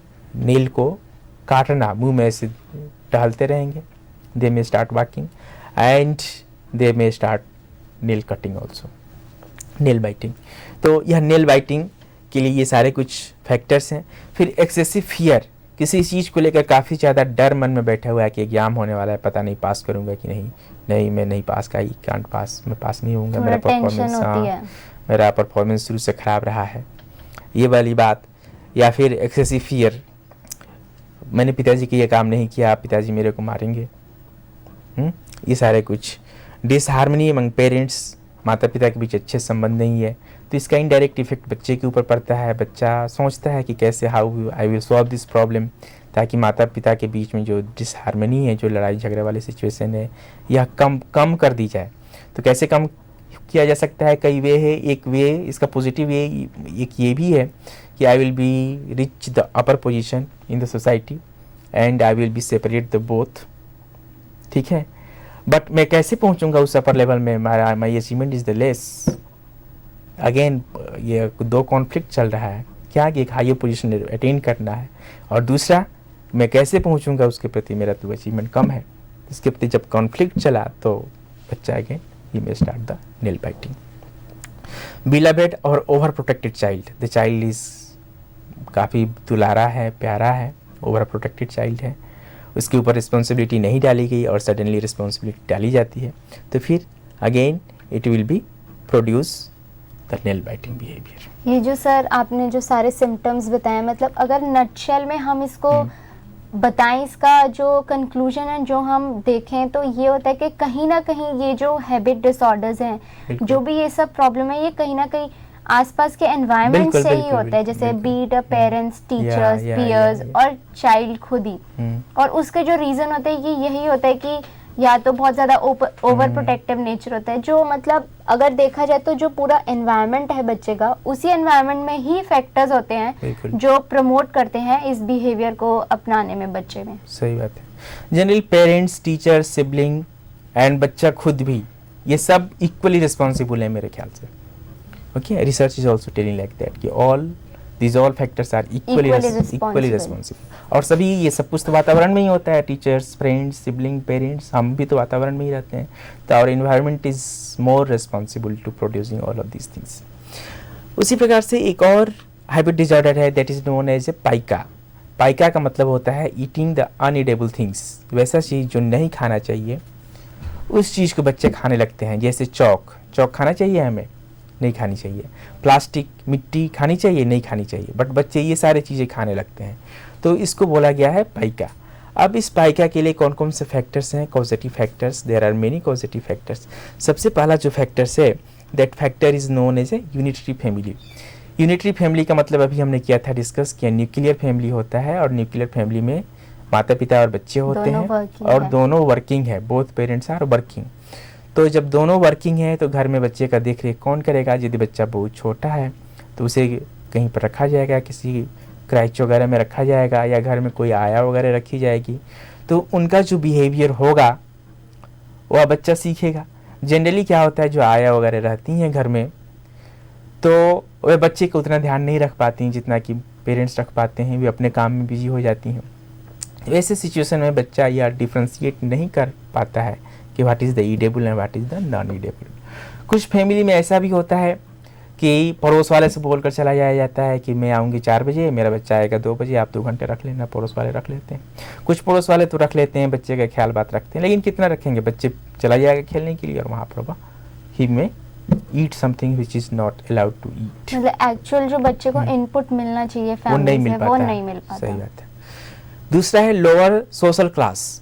पुअर यदि गरीबी है, लोअर सोशल क्लास में इम्फेसाइज किया जाता है क्या? बैड चीज़, अनईडेबल चीज़ को खाने के लिए। जैसे गांव में क्या होता है कि लीची, लीची का पत्ता और शीशम का पत्ता दोनों मिलाकर खाने से, पान खाने से कैसे मुंह लाल हो जाता है, वैसी प्रकार का मुंह लाल हो जाता है लीची का पत्ता और शीशम का छाल खाने से। तो ये it is the well accepted in the lower social class. माता पिता बोलते हैं तुमको पान खाना है, पान बाजार में 3 रुपये का मिलेगा, 5 रुपये का मिलेगा, जाओ लीची का पत्ता और शीशम का पत्ता फ्री में मिलेगा, उसको खा लो। तो बच्चे खा लेंगे, उसको खा लेंगे, उनका नीड्स जो है सेटिस्फाइड हो गया। अब यहाँ पर क्या है, पेरेंट्स ने ही तो इम्फेसाइज किया है कि ये चीज़ को खाओ आप। उसी प्रकार प्रेग्नेंट वीमेन जो हैं, सो प्रेग्नेंट वीमेन को बोला जाता है कि मिट्टी खाओ, मिट्टी खाने से लेबर पेन कम होता है, बच्चे आसानी से पैदा होते हैं। तो ये सब लोअर सोशल क्लास में ये सारी चीज़ों को इम्फेसाइज किया जाता है। तो लोअर इन जब इन चीज़ों को इम्फेसाइज किया जाएगा तो बच्चे उसको देखते हैं और वो भी लौट करते हैं। आयरन डिफिशियंसी, कुछ बच्चों में आयरन की डिफिशियंसी होती है, आयरन की मात्रा कम होती है, और जब आयरन की मात्रा कम होती है तो वे उल्टा पुल्टा चीज़ खाना शुरू कर देते हैं। उसी प्रकार एनीमिया, खून की कमी, कुछ बच्चों में खून की कमी होती है, ये भी एक रीज़न है। लीड पॉइजनिंग यदि हो जाए तो इससे भी बच्चे में पाइका की समस्या आती है। तो ये सारे कुछ समस्या है जो पाइका को उत्पन्न करते हैं। और भी वार्म इन्फेक्शन, बच्चे के पेट में कीड़ा हो जाए तो बच्चा ये कुछ मिट्टी, चौक, स्वाइल ये सब चीज़ खाने लगता है। कॉन्स्टिपेशन, हमेशा कॉन्स्टिपेशन रहने लगे बच्चे में।